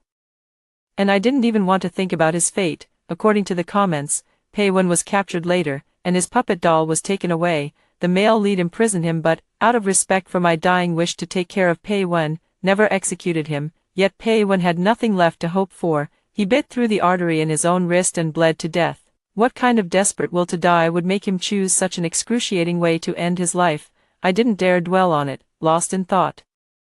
Someone touched my face. Their hands slid downward. In an instant, all feelings of heartache and sorrow vanished, replaced by shame and fury. I looked at Pei Wen. That scoundrel had long since stopped washing clothes. He was sneakily reaching into his jacket, clearly fiddling with that puppet doll. Anger surged within me, and a wicked thought crossed my mind. I stood up and kicked him. Pei Wen stumbled and fell to the ground, looking at me with hurt. Did I make you angry? I'm sorry. If you're still upset, you can kick me a few more times, but no matter what, don't leave me. In that moment, I instinctively began to wonder if I had been too harsh. Feeling a bit guilty, I opened my mouth to speak, but before I could say more, the barrage of comments exploded before my eyes. Fake, keep faking it, you green tea villain. The female lead probably enjoyed kicking him. The villain is probably already thinking of new ways to play with the doll. It's all because the female lead sleeps like a log every night, never waking up no matter what he does. In a few days, when the villain gets bolder, he'll start playing with the real-life doll. A shiver ran down my spine, and I quickly took a few steps back. I understood. My top priority now wasn't to study the plot but to get rid of that damn doll. At night, Pei Wen naturally climbed into my bed. When the apocalypse first began, the temperature suddenly dropped to -60 degrees. Many people didn't die from zombies, but instead closed their eyes forever in this sudden cold snap. Fortunately, I awakened a fire-based ability, allowing me to easily raise my body temperature, so I naturally became Pei Wen's personal heater. During this time, he slept pressed against me every night. At the time, I thought it was just normal, but now, I huddled in the corner, watching him as if facing a great enemy. Pei Wen, on the other hand, was completely at ease, fully dressed. He slipped under the covers and let out a satisfied sigh. His hair had grown a bit longer, strands of it lying obediently on the pillow, making him look incredibly well-behaved. This version of Pei Wen was a far cry from the dark, creeping image in the barrage comments. Pei Wen and I are neighbors. He was shy and introverted, while I loved running around the yard all day. So, at first, we weren't very familiar. In elementary school, his parents passed away unexpectedly, and he was taken in by his uncle's family, living a life of dependence. The little boy always wore ill-fitting clothes and was too timid to look people in the eye. My mom and his mom had been good friends, and she would secretly slip Pei Wen some food. She also nagged me every day, telling me to look out for him, but even though Pei Wen and I went to the same school, we weren't in the same class, so how was I supposed to look out for him? So, I had to make a point of wandering by his classroom during breaks, until one day, I saw him being bullied with my own eyes. A group of brats had him cornered against a wall, laughing, cursing, and shoving him while tearing up his homework. There were 4 of them, and I knew I wouldn't stand a chance if I charged in. Just as I was hesitating, Pei Wen spotted me standing at the doorway. A flicker of hope danced cautiously in his eyes. In that moment, the chivalrous spirit in my chest was ignited. I let out a shout and charged in, grappling with the 4 of them. 2 fists are no match for 8 hands. And I was quickly overpowered, but I had chosen to be the hero, and with so many people watching, I couldn't back down even if I had to kneel. Just then, Pei Wen rushed over and threw himself on top of me without a second thought. Fists rained down on him, and though tears welled in his eyes from the pain, he never let go of me. Later, I asked him, if you had that kind of courage, how did you let them bully you like that? Pei Wen thought for a moment and said, I just didn't want you to get hurt by them. After that, Pei Wen and I grew closer. Over the past 10 years, I've protected him like a guardian angel. I've lost count of how many fights I've gotten into for him or how many times I've stood up for him. Pei Wen also worked hard to toughen up. He said he couldn't just hide behind me. He needed to learn to protect himself and even try to protect me. And so, we grew up slowly and carefree, all the way until we got into college, until the zombie outbreak. Thinking back to the despair and helplessness of that time, I couldn't help but furrow my brow. Pei Wen reached out and gently touched the space between my eyebrows.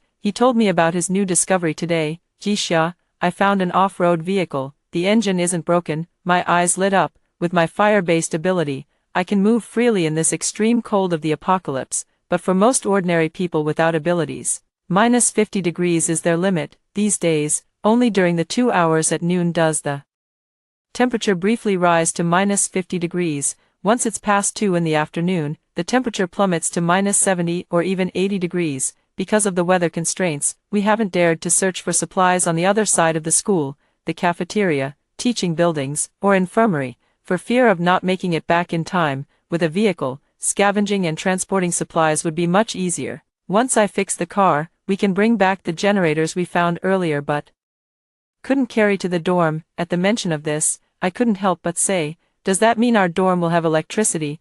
I want to call my parents, but I don't know if the line will go through. In the second week of the apocalypse, the city had already lost water and electricity, the internet was down, and there was no signal to be found. I had no idea how my parents were doing. Pei Wen sensed my mood and took my hand, his fingers gently stroking mine. Didn't you say your parents went back to their rural hometown? It's sparsely populated there, safer than the city. Maybe they're living more comfortably than we are right now. I sighed deeply, knowing he was just trying to comfort me. Sleep, Jixia. Don't overthink it. I slowly closed my eyes. I dreamed of the day the zombie outbreak began. It was an ordinary weekend, and I was playing basketball on the court with my roommate. Pei Wen appeared at the other end of the field, carrying a single-strap backpack. Seeing me having fun, he didn't rush me. Instead, he sat cross-legged on the grass, took out his laptop, and started studying. Just then, a scream suddenly came from outside the court, then came cries and wails. I turned to look and saw a girl pounce on another girl, knocking her to the ground. At first, I thought it was just an ordinary scuffle. It wasn't until a large amount of blood splattered all over the people nearby that everyone realized the danger. The crowd erupted into chaos, some calling for an ambulance, others looking for teachers, and some huddling together in fear, crying uncontrollably. Everything was a mess. I sensed something eerie in the air and instinctively stared straight at the commotion.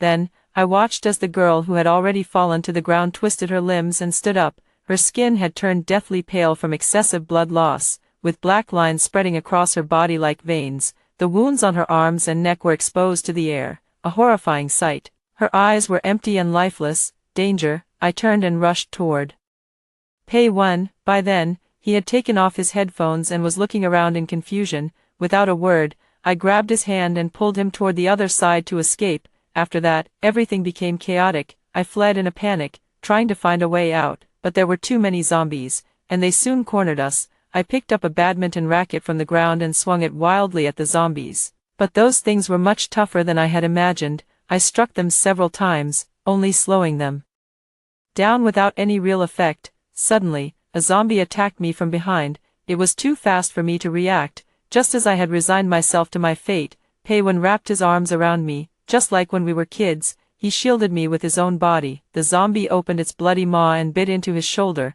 Warm blood splashed into my eyes, and everything I saw turned crimson. Frantically, I smashed the zombie, biting him away, and, with one arm around Pei-wen, fled without a second thought. I saw survivors running into the cafeteria and wanted to follow, but they refused to open the door for me. One student gritted his teeth and said, "I don't want to be the bad guy, but you saw it yourself. People bitten by zombies will turn. Your friend is beyond saving." I looked at my two roommates, who lowered their heads, unable to meet my gaze. Rationally, I knew they weren't wrong, but emotionally, I hated them to the core. Pei-wen lifted his head. The black lines had already spread to his neck. He gave me a gentle smile and said to the people inside, "Su Jixia wasn't bitten, let her in." The boy nodded. "Okay." I held him tightly, not loosening my grip even a little. Pei-wen held my hand, his eyes red, but he didn't look at me. He was afraid I'd soften. "Jixia, let me go." Suddenly, out of the corner of my eye, I spotted the equipment room next to the court. I had joined our school's sports department, and by my junior year, I had become a deputy director, in charge of the equipment room. Key. At that moment, the key was in the backpack I was carrying. I quickly dug out the key and, holding him, dashed back into the court. Pei-wen cried out in alarm, "Are you crazy?" His shout caught the attention of a few zombies, and he immediately fell silent. When we finally reached the equipment room, I couldn't open the door for a long time. My hands trembled slightly from fear, and the more I panicked, the harder it was to unlock. Zombies closed in around us. Pei-wen stood in front of me, shielding me, perhaps because he was already half transformed. It confused the zombies to some extent, making them think Pei-wen and I were their kind, which delayed their attack. Finally, the lock clicked open. I pushed the equipment room door open and shoved Pei-wen inside, but that very action provoked an attack from one of the zombies. Pei-wen grabbed a dumbbell and hurled it at the zombie with all his might. The zombie's head exploded, splattering brain matter and blood everywhere. I had just broken free and slipped into the equipment room. Together, we blocked the door and locked it. Only after confirming that all the windows and doors in the equipment room were tightly shut did we collapse against each other. Exhausted, Pei-wen looked at me and suddenly realized that black lines had also appeared on my arm. He grabbed my hand, tears falling in large drops. During the earlier struggle, I had been bitten too. Whether it was because I had expended too much energy or because my life was nearing its end, I suddenly felt incredibly weary. I rested my head on his shoulder and spoke softly to him. I was so close to graduating from college. My parents only had 2 more years of work before they could enjoy the retirement they've always dreamed of. And now, this happens. Pei-wen wrapped his arms around me. He seemed to say something, but by then, I could no longer hear him clearly. I only saw his lips moving. Pei-wen was the first to lose consciousness, and soon after, I too blacked out. At that moment, I thought I was done for, but to my utter surprise, after nearly 7 hours of unconsciousness, I woke up again. I touched my body and found that the black lines had disappeared. "Jixia," Pei-wen's voice rang out. I turned my head to look at him. He was just as he had always been. We had survived. The joy of escaping death made me hug him tightly. A long while later, Pei-wen mumbled, "Hot." "It's a bit hot." I let go of him and looked at my hands, only then realizing that I had awakened a fire-based ability. If those bitten by zombies and surviving could awaken abilities, what had Pei-wen awakened? I looked at him curiously and asked, "Do you feel anything different?" "Feel?" Pei-wen touched his body, and he seemed to find something. He reached into his chest and pulled out a cloth doll. "What is this?" Pei-wen stared blankly at the doll, ignoring me. I poked his arm. "What's wrong?" Pei Wen looked at me and suddenly smiled, a smile completely unlike his usual obedient self. Then, under my gaze, he cradled the doll in one hand while slowly stroking it with the other. In an instant, a tingling, numbing sensation enveloped my entire body. Pei Wen's movements grew bolder and bolder. He played with the cloth doll, but his eyes never left me, staring unblinkingly, like a venomous snake eyeing its prey, dangerous, mysterious, and utterly seductive. The next moment, my eyes snapped open. The dream was over. I lay in the dormitory, with wind and snow rattling against the window. Pei Wen slept quietly beside me, his breathing soft. The cloth doll was clutched tightly in his arms. I lifted the blanket and glanced down inside. It's all because of that wretched cloth doll. I extended a guilty claw, slowly reaching for the doll. Just as I was about to grab it, a pale, clean hand suddenly seized my wrist. I looked up sharply, meeting Pei Wen's smiling eyes. His tone was gentle, yet carried a dangerous edge that brooked no refusal. Jixia, what do you intend to do with my doll? What are you doing? This doll is quite nice. Lend it to me for a couple of days. I held on to the doll's hand, not letting go, and looked at him with a forced smile. Pei Wen shook his head. This one won't do. I'm keeping it for something important. Something important. My foot, his something important, is just tormenting me. Damn, the female lead has noticed something. This wasn't in the original plot. Why is it different from the storyline? I tightened my grip and pulled the cloth doll out. This doll is dirty. Let me wash it for you. Pei Wen's strength was no less than mine. He held onto my wrist and wouldn't let go. Come on, I've washed all your clothes from head to toe. Have you ever lifted a finger? I pulled again. It's too ugly. It doesn't even have a face. Let me touch it up for you. He pulled back again. I like it just the way it is, without any features. What is this? A battle for the daughter's chastity. If these two get together, maybe the female lead and the villain won't die. Go, female lead. The voodoo doll loses its power once it's more than 50 meters away from its host. No, no, if the voodoo doll is gone, my benefits are gone too. Villain, go for it, don't let go. I bet a pack of spicy sticks the female lead will win. She's an offensive powerhouse, a top-tier expert even in the apocalypse. Not necessarily. The villain has already deeply bonded with the voodoo doll. He doesn't need to lift a finger now, just a thought can activate it. Wouldn't that be? He. I didn't understand what that comment meant, but I knew that if I let this damn doll stay in Pei Wen's hands, there would be endless trouble. I already had a plan. As soon as I snatched it, I'd run to the balcony and throw this damn doll right out the window. With the strength I gained after awakening my powers, throwing it a few hundred meters wouldn't be a problem. I threw off the blanket and straddled Pei Wen's waist to get more leverage. For some reason, Pei Wen's grip on the doll suddenly loosened, and I snatched it away easily. I rolled off the bed and ran toward the balcony, but just as I took a step, my whole body froze, and I collapsed to the floor. It was too intense, far more overwhelming than yesterday. Every sense in my body, from head to toe, was forcibly heightened, my vision blurred with flashes of white, and I trembled uncontrollably. Pei Wen leisurely walked over to me. He gently brushed my cheek and tucked the stray hair away from my forehead. Feigning ignorance, he asked, Jixia, are you okay? My throat quivered. Pei Wen, you did this on purpose. Pei Wen shrugged. I have no idea what you're talking about. I watched helplessly as he took the doll back into his arms. The floor is dirty. Let me help you up. He wrapped an arm around my waist and lifted me. I was forced to lean most of my weight against him, looking at my disheveled state. A flicker of satisfaction flashed in his eyes. You bastard, let me go. Pei Wen chuckled, his tone full of mischief. The sensitivity of my entire body seemed to have been dialed up another notch. Instinctively, I gripped his clothes tightly, biting his shoulder to barely restrain myself from crying out. Pei Wen said leisurely, Jixia, you're the one holding on to me now. My muddled brain completely short-circuited, and my body temperature unconsciously skyrocketed. Soon, my body temperature was far higher than that of a normal person. Pei Wen hissed from the heat. In that instant, the sensations in my body suddenly vanished. His concentration had wavered, my vision cleared, but instead of letting go of him, I held on even tighter. I said coldly, so, I'm the one holding on to you, right? Pei Wen couldn't stand the heat and quickly tried to break free, dodging and pleading for mercy. I grabbed his clothes, not letting him escape. In the struggle, his jacket was torn off. Clutching his clothes, I stepped closer to him. What's wrong? Don't you like me like this? The jacket in my hands suddenly caught fire and, under Pei Wen's astonished gaze,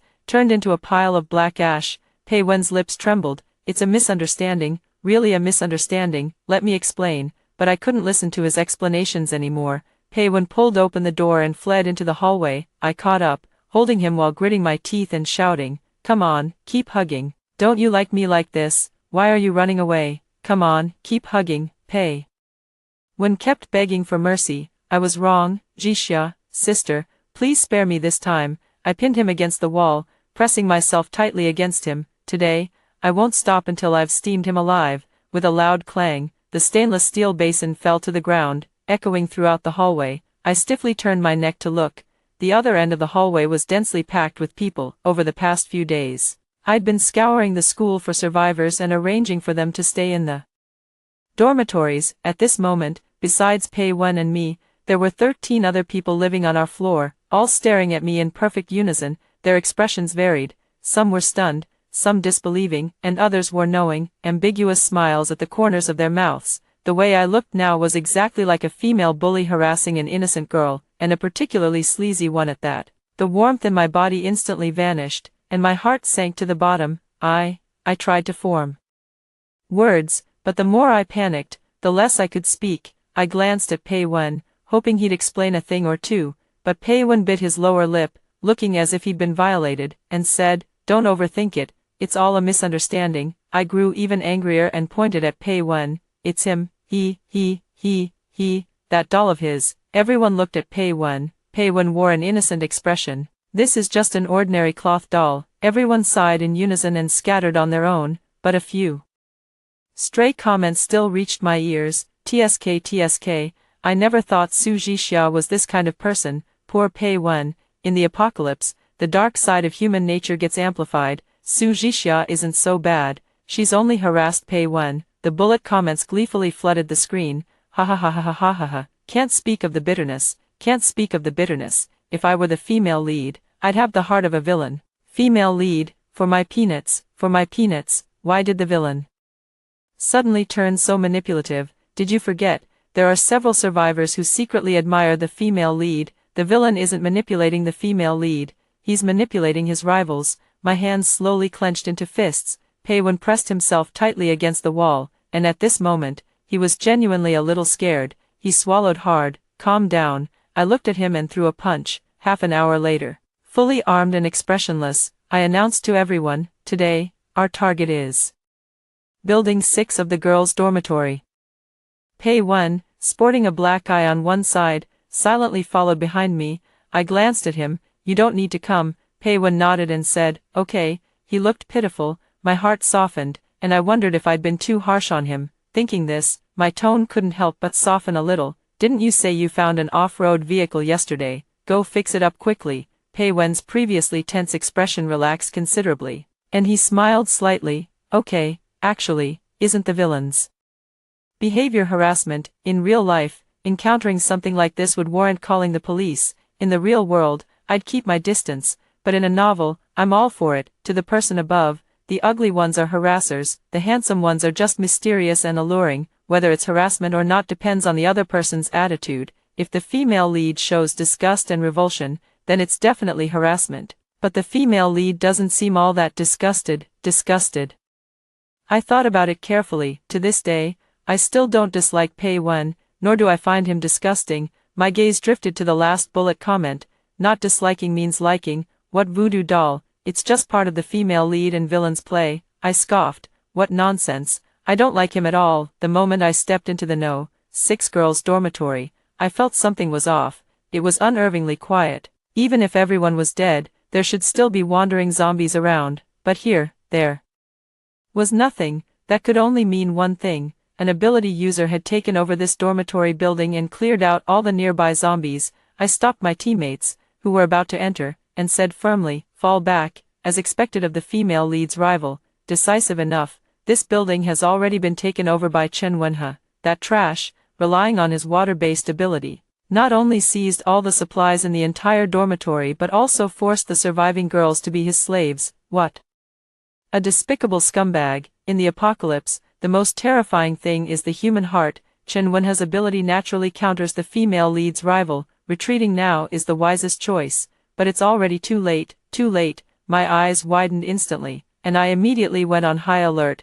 Water surged out from the corridor like a tidal wave, crashing toward us. Run, I shouted. At this temperature, getting drenched would mean certain death. Even I could only protect myself at most, with no way to look out for the others. We all retreated from the dormitory building, but the water didn't stop. It seeped into the thick layer of snow, winding toward us like a venomous snake. As I ran toward higher ground, I glanced around and finally spotted Chen Wenhe on the rooftop of Building No. 6. He looked down at us from above, reveling in the thrill of hunting us. I knew that unless this man died, none of us would escape. I turned to the other team members and gave a simple order: you go back, I'll cover the rear. Without waiting for their response, I turned and ran toward Building No. 6. Water mixed with ice howled as it surged toward me. I was soon drenched from head to toe, and tiny shards of ice left bloody scratches on my face, but I didn't retreat. Instead, I plunged headfirst into the water. After awakening my ability,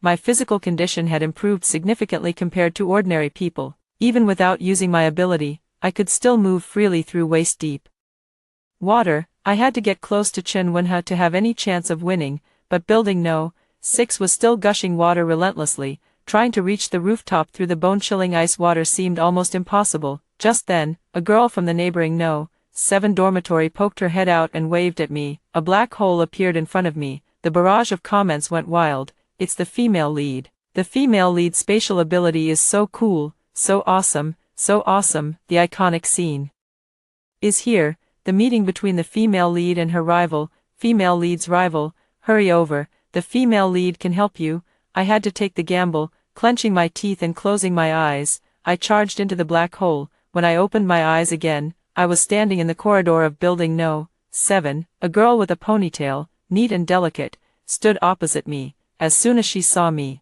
she cut straight to the point without any unnecessary words. Have you ever seen someone killed? I nodded. The female lead, Song Siyue, spoke to me at an incredibly fast pace. You keep him occupied, I'll find a chance to strike. After using her black hole to send me into Building No. 6, Song Siyue left, and I pushed open the door leading to the rooftop. The moment I stepped onto the rooftop, ice-cold water poured down on me. I didn't dodge or evade. Instead, I raised my body temperature to its limit. As soon as the water touched my skin, it sizzled and evaporated into white steam, leaving me completely dry. Chen Wenhe stood not far away.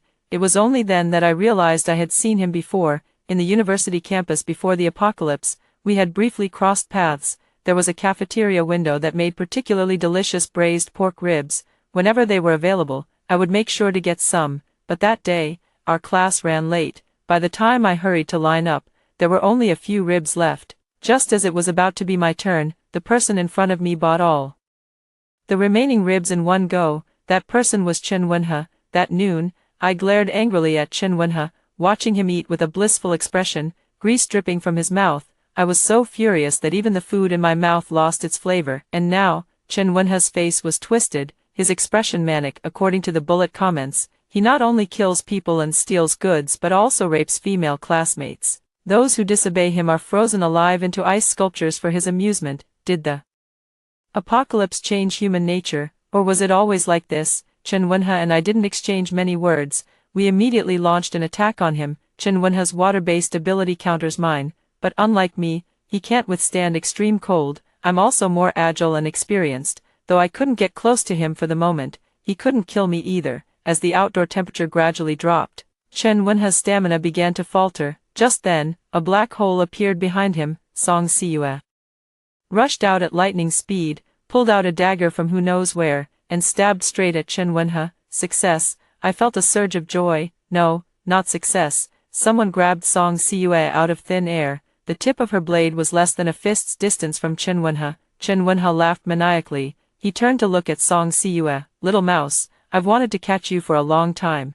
Before I could react, something tightly bound me and lifted me into the air. There was another ability user. He had been hiding somewhere, waiting for Song Siyue to appear so he could capture us all in one fell swoop. Song Siyue's hands were locked behind her back as she tried to open a black hole to escape, but with her hands restrained, her movements were severely limited, and the black hole she managed to open was no larger than a fist. Chen Wenha ignored Song Siyue's desperate struggle and turned his gaze to me. Oh, a beauty, I've been in need of a collectible like you. He walked up to me, and a torrent of water formed into a sphere, gradually engulfing me. Gritting my teeth, I pushed my ability to its limit. This was an exhausting tug-of-war. No matter how much water I evaporated with high heat, Chen Wenha could replenish it with even more. If I didn't break free from the person controlling me soon, I'd be drained sooner or later. But where was he? He must be somewhere with a clear view of the battle, watching the situation unfold. My eyes darted around, trying to find a clue. Finally, on the 7th floor balcony of the dormitory building opposite, I saw the cold glint of reflected light.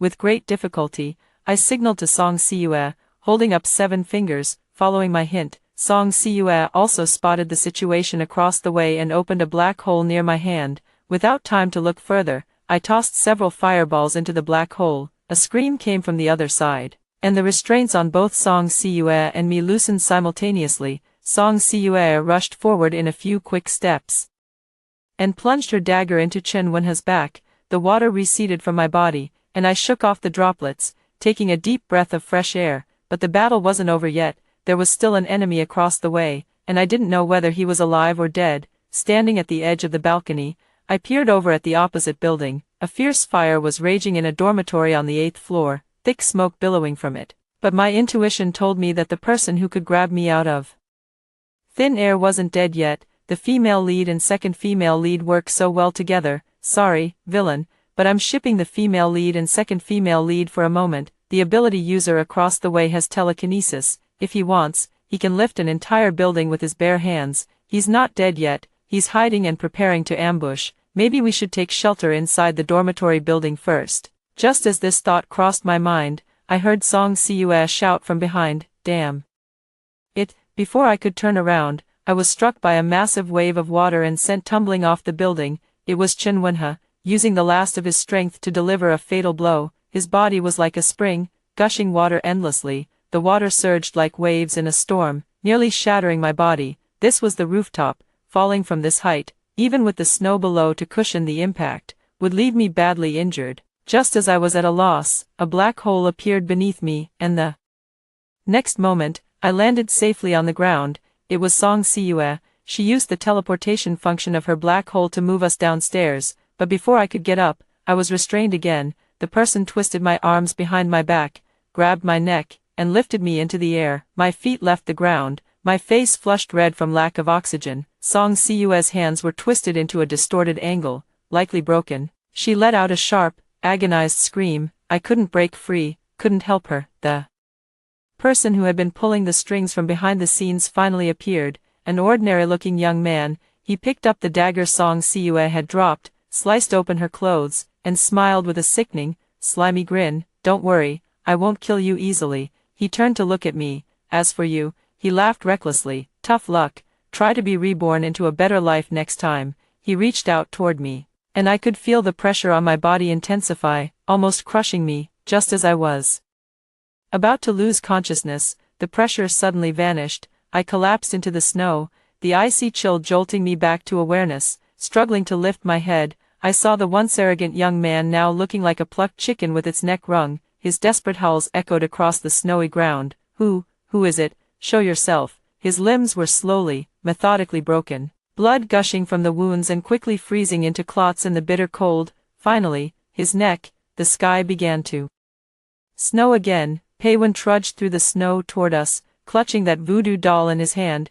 I let out a long sigh. This bastard finally put that damn doll to good use. I picked up Song Siyue, and she only managed to say, "Room 512, Building 7, before passing out. I didn't dare delay and quickly took her to room 512. Inside, there were 3 other girls, one of them named Su Xiao, who had awakened a healing ability. In just 10 minutes, Song Siyue's broken arm was completely restored. I watched in amazement. When I was about to leave, I noticed it was already pitch dark outside. Song Siyue invited Pei Wen and me to stay the night in their dorm, and I gladly agreed. That evening, I started a fire. The flames flickered in the chilly dorm room, and the girls huddled around them, almost on the verge of tears. They had suffered far more than I had. When the apocalypse first arrived, I had unexpectedly awakened a fire-based ability, whether it was zombies or the extreme cold.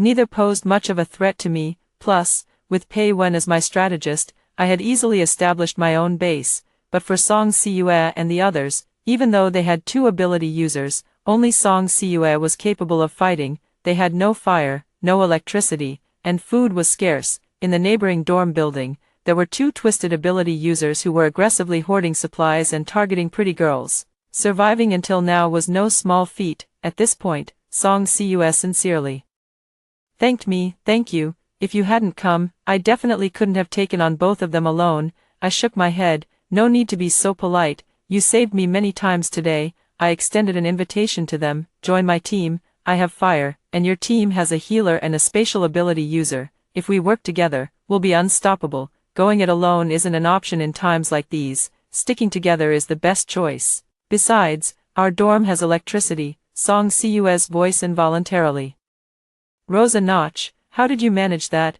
I found 8 generators in the cafeteria, infirmary, and administration building and moved them all to our dorm. Although Song Siyue didn't agree immediately, I could tell they were tempted. Pei Wen stood nearby, his face so dark it looked like it could drip ink, but I paid no attention. I chatted with the girls about what had happened over the past few days. Just like ordinary college students, for a moment, it felt as if we had returned to the time before the apocalypse. I glanced at Song Siyue, the female lead of this apocalyptic novel. She was exactly the kind of girl I would envy, carefree, independent, and beautiful, but, out of the corner of my eye, I caught sight of Pei Wen beside me. His face was dark, and the way he looked at Song Siyue was exactly like the stereotypical malicious side character often seen in short dramas, the kind that's particularly cliched. I could somewhat understand why the comments always called him a creepy crawler. Pei Wen's face was pale. It seemed like it was the first time he had used his ability to kill someone, and it must have taken a lot out of him. I sighed and took his hand. A warm current instantly flowed through his limbs, and his complexion improved noticeably. That night, we stayed in Song Siyue's dorm. They gave up 1 bed for Pei Wen and me to rest. Lying in bed, Pei Wen turned to face me, his eyes red and his voice choked with emotion. You scared me to death today. I was utterly exhausted, my eyelids glued shut, and I mumbled vaguely, don't be afraid, I'm here. When I woke up the next morning, Pei Wen's arm was tightly wrapped around my waist, his chin resting on my hair, holding me in a protective embrace. It was a bit cheesy, but strangely comforting. In the end, Song Siyue and the others decided to come with me. Just as I had said, in the apocalypse, sticking together is the only way to survive. There were no survivors left in the neighboring dorm building. All I found were the bodies of a few girls, frozen in transparent ice, like lifelike figurines. I stood there for a long time, letting out a sigh. Back at the base, I held a welcome party and extravagantly cooked a hot pot meal. Over a dozen people gathered around 3 pots, their faces filled with the satisfaction of having survived a disaster. At the start of the party, I introduced Song Siyue, especially highlighting her glorious feat of taking down 2 people single-handedly, 2 solo kills. Pei Wen snorted coldly. What 2 people? That lunatic downstairs was clearly killed by me. I slapped his arm. You killed someone. How could you kill an ability user? What did you use to kill them? I used the doll. Doll? What doll? Oh, you mean the cloth doll. But wasn't that just an ordinary cloth doll? I used his own words to shut him down. Pei Wen immediately fell silent. I said with deep disappointment, Pei Wen, a person can lack abilities, but they must not lie. Hurry up, apologize to this heroine. Song Siyue was so embarrassed she could have dug a hole with her toes, quickly waving her hands. No, no, no, it's not necessary, really. Pei Wen snorted again, turned his head, and tried to leave, but seeing me sitting next to Song Siyue, diligently serving her food and pouring water, completely ignoring him, he swallowed his anger and sat back down. The resentment that had been festering in me for days finally dissipated a little. The barrage was also filled with laughter. I told you, the second female lead naturally counters the villain, hoist with his own petard. Ha ha ha ha, the villain is just a coward, only daring to scheme in the shadows, never having the guts to confess face to face.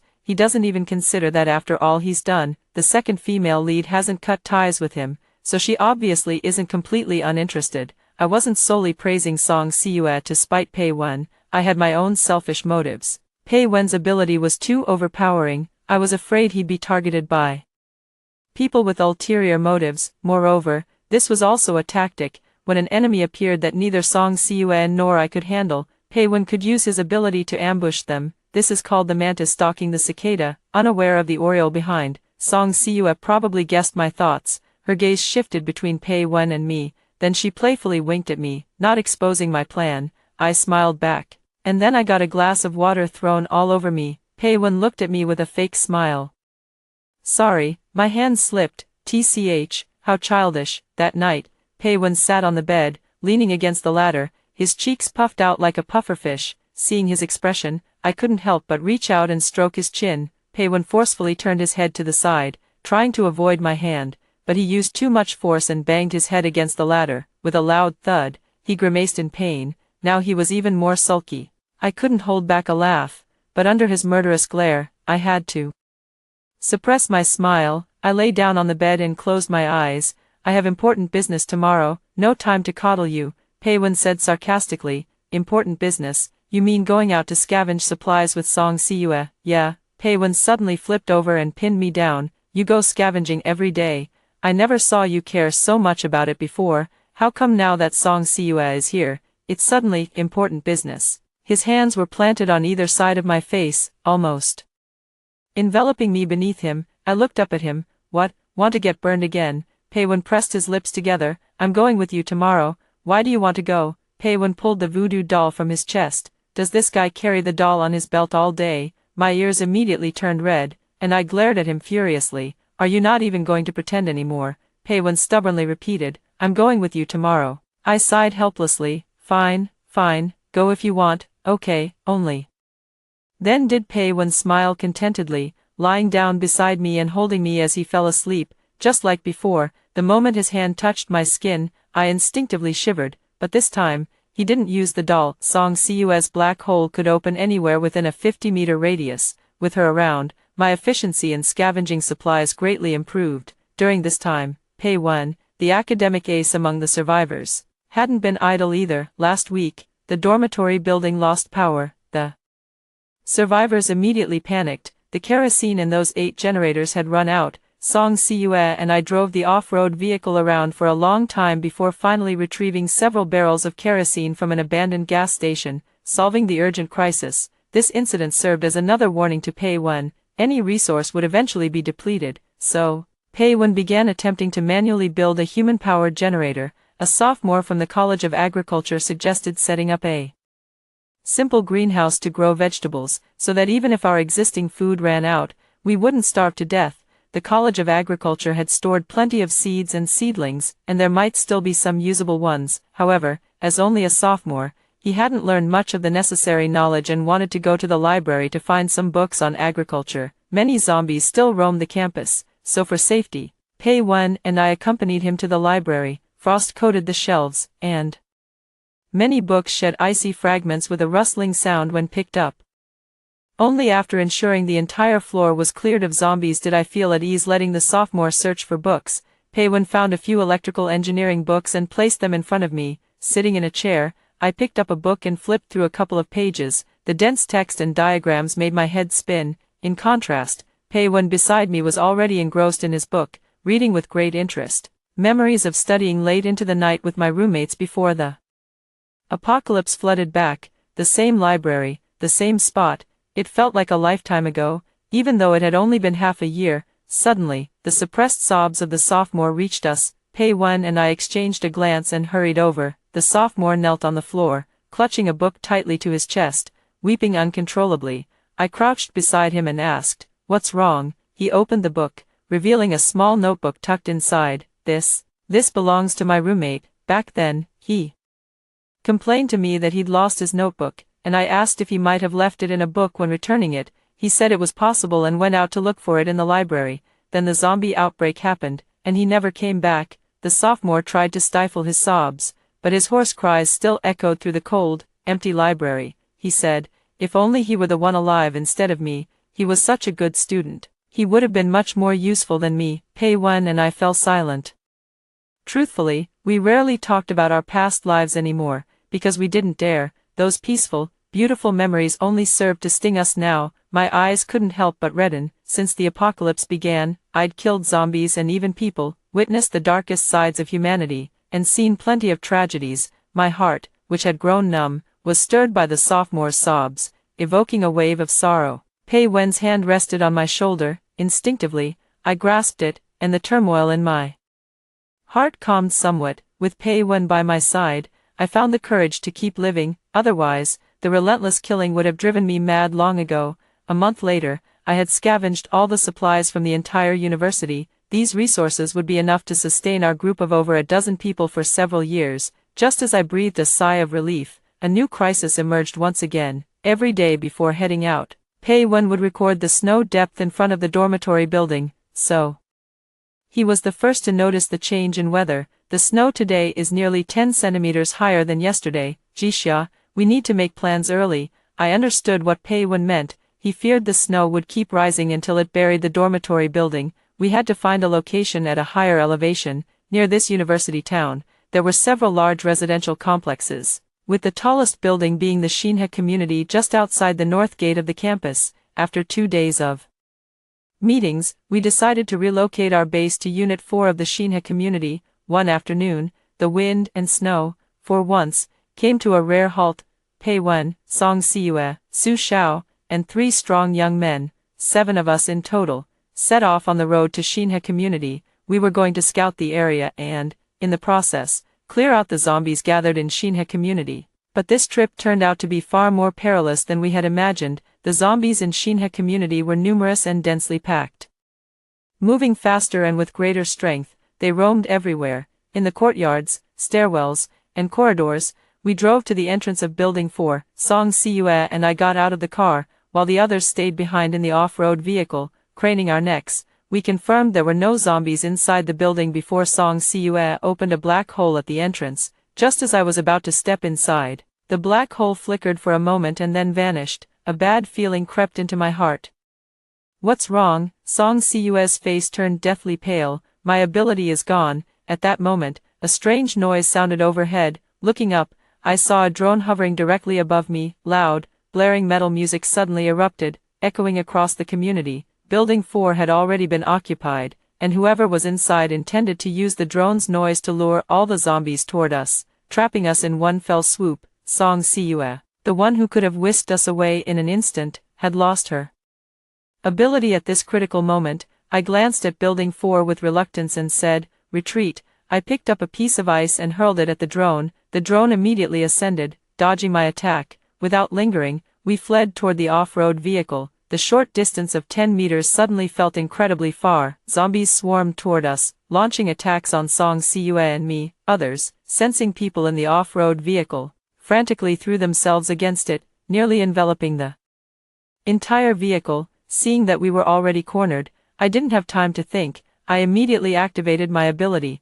A raging inferno erupted from my body, and the surrounding zombies instantly shrieked and turned to ash. The drone watched our every move calmly. Then a flippant voice rang out, "Oh, there's a fire-type ability user too." As soon as the words were spoken, an indescribable sensation swept over my entire body. It felt as though an invisible force was stripping something away from me. My ability was gone. Despair flooded my heart. Ever since gaining my fire-type ability, I had been able to regulate my body temperature at will. That's why I wasn't wearing thick clothes to ward off the cold like the others. I felt bulky clothing would hinder my movements. At that moment, I was only wearing a thin t-shirt, ordinary loose jeans, and a windbreaker. I could feel my body temperature plummeting rapidly. In my despair, I looked toward the off-road vehicle, desperately wanting to see Pei Wen's face one last time before my life faded away, but the expected fatal chill never came. I touched my body.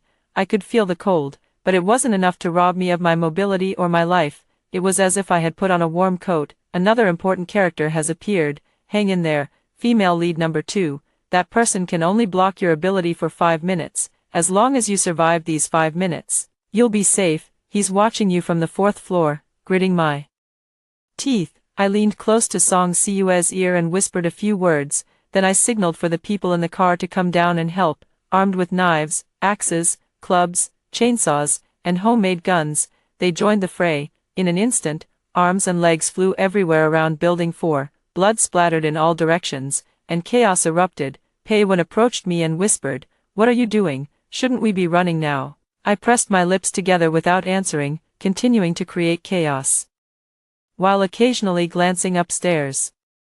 Finally, a window on the 4th floor opened, and Song Cus stuck her head out, opening a black hole beside us. She had succeeded. My earlier actions had been to buy time and create chaos, covering for Song Cus as she stealthily entered the building after regaining her ability. By then, I was nearly exhausted. Seeing the opportunity, I quickly grabbed Pei Wen and signaled for our teammates to slip into the black hole. The next moment, we entered a room on the 4th floor. A man lay on the floor, his head bloodied, a dagger plunged into his heart, yet a relieved smile hung at the corner of his mouth. Cautiously, I examined the room. It was an ordinary commercial apartment, with 3 bedrooms and a living room, opening the door to the master bedroom. The scene inside was horrifying. The mangled bodies of a man, a woman, and a little girl lay sprawled across the bed, like frozen fresh meat displayed on supermarket shelves. The little girl looked only 4 or 5 years old, still of kindergarten age. On the table sat a family portrait of 6, the 3 of them, 2 elderly people and the man who had died in the living room, were all smiling at the camera. They embraced each other, clearly a warm, close-knit family. What their relationship was and what had happened afterward, I dared not dwell on. I closed the bedroom door and returned to the living room. Let's rest for a bit, then clear the entire building. The place is littered with corpses, and supplies have been pretty much picked clean. There's hardly anything useful left. That evening, after disposing of the last body, I was so exhausted I could barely lift a finger. Song Cus had dragged over an iron pot and tossed in some dry firewood. While I started the fire, Su Xiao distributed the food. When handing Pei Wen a piece of compressed biscuit, Su Xiao eyed him suspiciously and couldn't help asking, "Why is your face so red?" I glanced at Pei Wen. His face was indeed flushed with an unnatural redness. I touched his forehead. It was burning hot. "What's wrong with you?" Pei Wen shook his head, about to say something, but his eyes rolled back and he fainted. I quickly caught him, patting his face in a panic. "The villain has a fever." The female lead can be quite careless at times. She just lost her supernatural ability, yet she didn't freeze to death. Didn't she notice something was off? It finally dawned on me. Could it be that the reason I didn't die was because of Pei Wen? The villain used a voodoo doll to share sensations with the female lead, then he kept the doll close to his chest, using his own body heat to warm her, which is why she didn't come to harm. Otherwise, at over 50 degrees below zero, without even a sweater, the female lead would have frozen to death long ago. The villain carried that ice-cold doll against his chest for a full 5 minutes. It'd be a miracle if he didn't get a fever. My lips trembled, guilt and heartache weighing so heavily on me I could hardly breathe. I looked at Su Xiao. "He has a fever. Can you treat it?" Su Xiao shook her head. "I can only heal flesh wounds. Fevers are beyond me, but I brought medicine." Su Xiao took out fever-reducing medicine, and I carefully fed it to Pei Wen. Then, as if asking or perhaps trying to reassure myself, I murmured softly, "He'll be fine. He'll be okay. Of course he'll be fine. He's the biggest villain in the later stages. How could he die fighting a minor boss?" The plot has deviated again. According to the original story, the female lead never knew what the villain did for her, right up until her death. Just thinking about how they'll later turn against each other and part ways, my own body feels uneasy. I closed my eyes, but hot tears still spilled from the corners. Holding Pei Wen tightly, I trembled uncontrollably. "All right, I admit it, my feelings for him seem to have changed, just a little." We settled on the 24th floor of Building 4, with everyone free to choose their own rooms. The 25th floor served as a lookout post, while the 23rd and 22nd floors were used for storing supplies. Pei Wen rewired the electrical circuits on the 24th floor, using a generator to supply power to the entire level. The building also had an unexpected advantage. Its internal water pipes hadn't frozen and cracked, and there was a water tank on the roof. Pei Wen modified the pipes so that as long as the water in the tank was thawed, the entire floor would have a normal water supply. This meant faucets, toilets, and showers could all be used. I was a bit curious. Even if the pipes are thawed, the sewers are still frozen. Can waste and sewage really be drained normally? Pei Wen nodded. "Of course, as long as you stay away from the south side of the building, everything will be fine." I fell silent, then pretended I hadn't heard that. The junior from the agricultural college, along with a few survivors, set up a makeshift greenhouse in his room, brought in several air conditioners and electric heaters, and spent every day sighing over seeds that refused to sprout. Pei Wen continued working on his human-powered generator. the complex formulas inside making my head ache. Other survivors also found their own tasks based on the knowledge they'd acquired before the apocalypse. Those with nothing to do became cleaners, tidying up our small base every day. 2 telescopes were set up on the lookout post on the top floor, with people taking turns keeping watch every day. Song Siue went out for a drive every day, though I wasn't sure what she was looking for. As for me, I had nothing to do. Out of boredom, I slung a backpack over my shoulders and began scavenging the neighborhood for electronics like phones and computers. Every day when I returned home, I'd dump my loot in front of Pei Wen, asking him to unlock each device for me so I could check if there were any downloaded videos or novels. Finding a movie was a win, finding a TV series or a game was a jackpot. More than a week passed like this. Pei Wen's first-hand crank generator was completed. It could generate electricity, but it was bulky and produced only a weak current. Cranking it for an hour yielded just 10 minutes of power, but it was a great step forward. As for me, I scored a big treasure. It was an ordinary gaming console connected to an external hard drive containing a massive collection of movies and TV shows. There was enough content there to keep me busy for 2 months. Leaning against the headboard, I eagerly clicked open folder after folder. Pei Wen sat beside me, casually talking about how he planned to modify the generator next. I responded absent-mindedly, randomly clicking on an unnamed file, but the barrage of comments once again shattered the calm. I wish time could freeze at this moment. The day the generator is completed is the day they break apart. The female lead's death is approaching, and the antagonist is about to turn dark. It's fine. For me, both of them dying is a happy ending. My hand trembled, accidentally opening a video. Heavy breathing filled the bedroom, and on the screen, 2 bodies were intertwined in a difficult position, faintly visible through the blurry glass. Pei Wen instantly fell silent. My mind went blank for a few seconds before I frantically closed the laptop. Damn it, I'd gotten my hands on an otaku's computer. We were doomed. Licking my dry lips, I placed the laptop on the bedside table, turned my back to Pei Wen, and lay down. Even without looking back, I could still feel a burning gaze. After a long while, Pei Wen lay down beside me. His breathing was light, but in the quiet room, it was especially noticeable. The unspoken tension between Pei Wen and me had never been addressed. I didn't know how to bring it up, and he never said much about it either. We lived in 2 separate bedrooms in the same apartment, but every night, Pei Wen would naturally bring his blanket and lie down on my bed.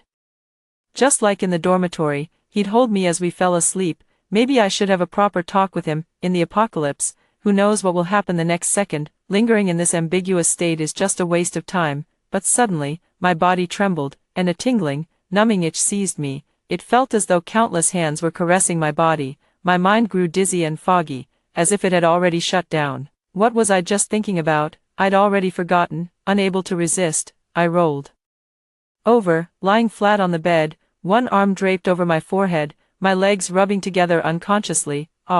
It's finally time for the fan service. Villain bro, you better step up. I just want to see the female villain go all out. Guess it's time for the last meal before execution. A cold hand slipped under the blanket and rested on my thigh. A jolt ran through me, and my consciousness cleared slightly. Biting my lower lip, I suppressed those chaotic, wild thoughts and forcefully pushed Pei Wen away. Get out. Pei Wen was interrupted, his dark, bright eyes still tinged with desire. I forced my weak legs to support me, stubbornly shoving him out of the room. The moment the door closed, all my strength drained away, and I slid down the door, sitting on the floor, panting heavily. Damn Pei Wen, damn this situation, damn the barrage comments. Pei Wen stood outside the door, shivering. He knocked lightly. Jixia, I'm cold sleeping alone, I replied in a muffled voice. Go turn on the air conditioner yourself. The barrage was right.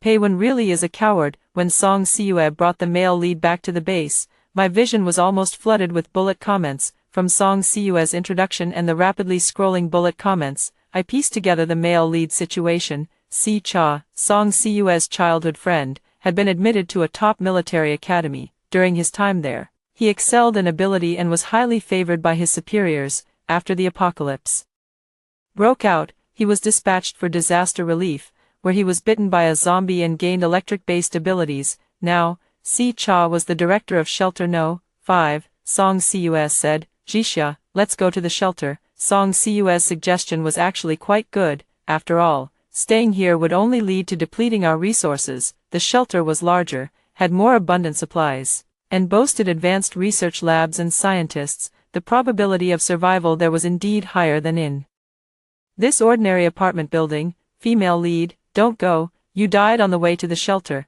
but if the female lead doesn't go, the male and female leads might not be able to reach the shelter safely, with the male lead as a biology expert, the female lead as top-tier combat strength, Su Zhao's healing abilities, and a bunch of research geniuses at Shelter No. 5. They could develop a serum against the zombie virus within 3 years and cold-resistant materials within 5, then humanity would be saved. Why should world peace be built on the sacrifice of the female lead? But if the apocalypse doesn't end, humanity will eventually perish, and the female lead won't be spared either. Actually, if they had taken the hand-crank generator invented by the antagonist when they left, they wouldn't have run into trouble, right?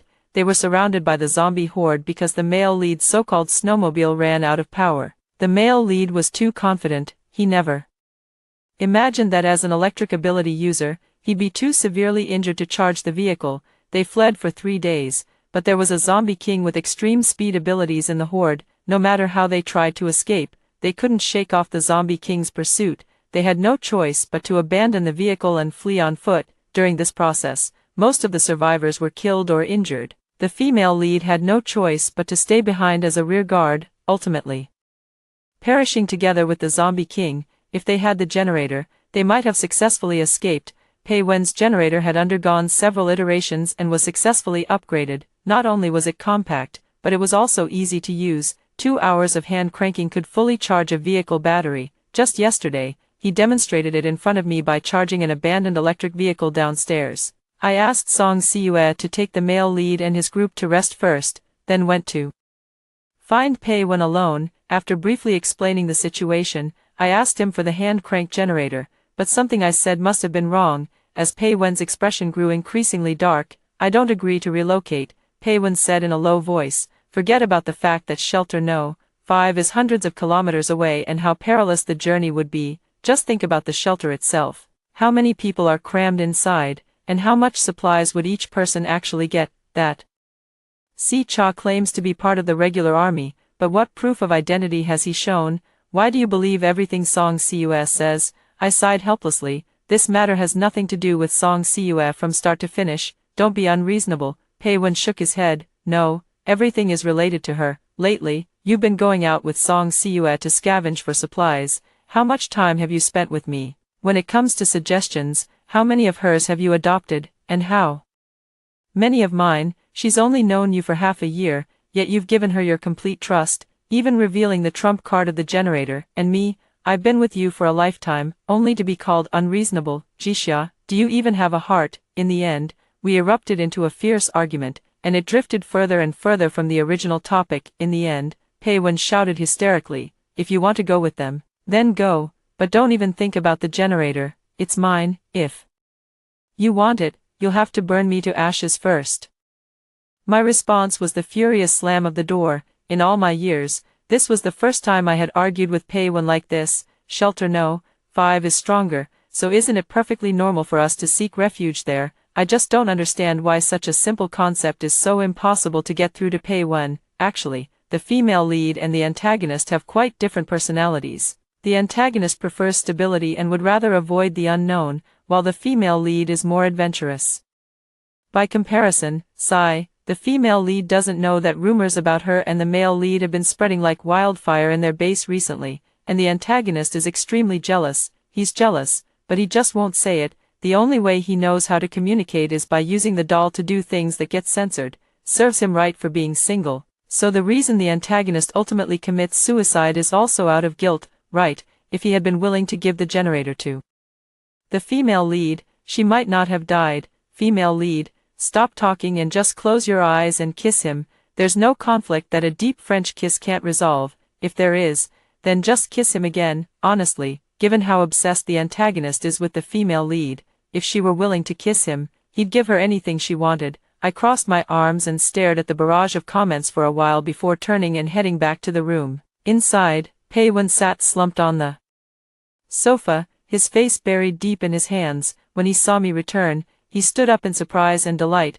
You, he had only uttered a single word when I grabbed the back of his neck, closed my eyes, and bit his lips. I had never kissed anyone before, so I just followed my instincts, sucking on his lips. Pei-wen stiffened all over, almost overwhelmed with gratitude as he wrapped his arms around my waist. We pressed tightly against each other, lips and teeth meeting. When we finally pulled apart, our lips were slightly numb. Hand over the generator. Pei-wen took the generator out of his pocket and handed it to me in a daze. After putting the generator away, I said to him, "Wait for me." I didn't know that behind me, Pei-wen's hand holding the voodoo doll was trembling, and a look of determination flashed in his eyes. The barrage was flooding the screen. The antagonist is about to turn dark. Female lead, turn back now. It's over, this time, it's really the last meal before execution. When Song Siue and Si Cha were found, news about Shelter No. 5 had already spread throughout the base. Many people hoped to follow Si Cha and settle down in the shelter. A few others, like Pei-wen,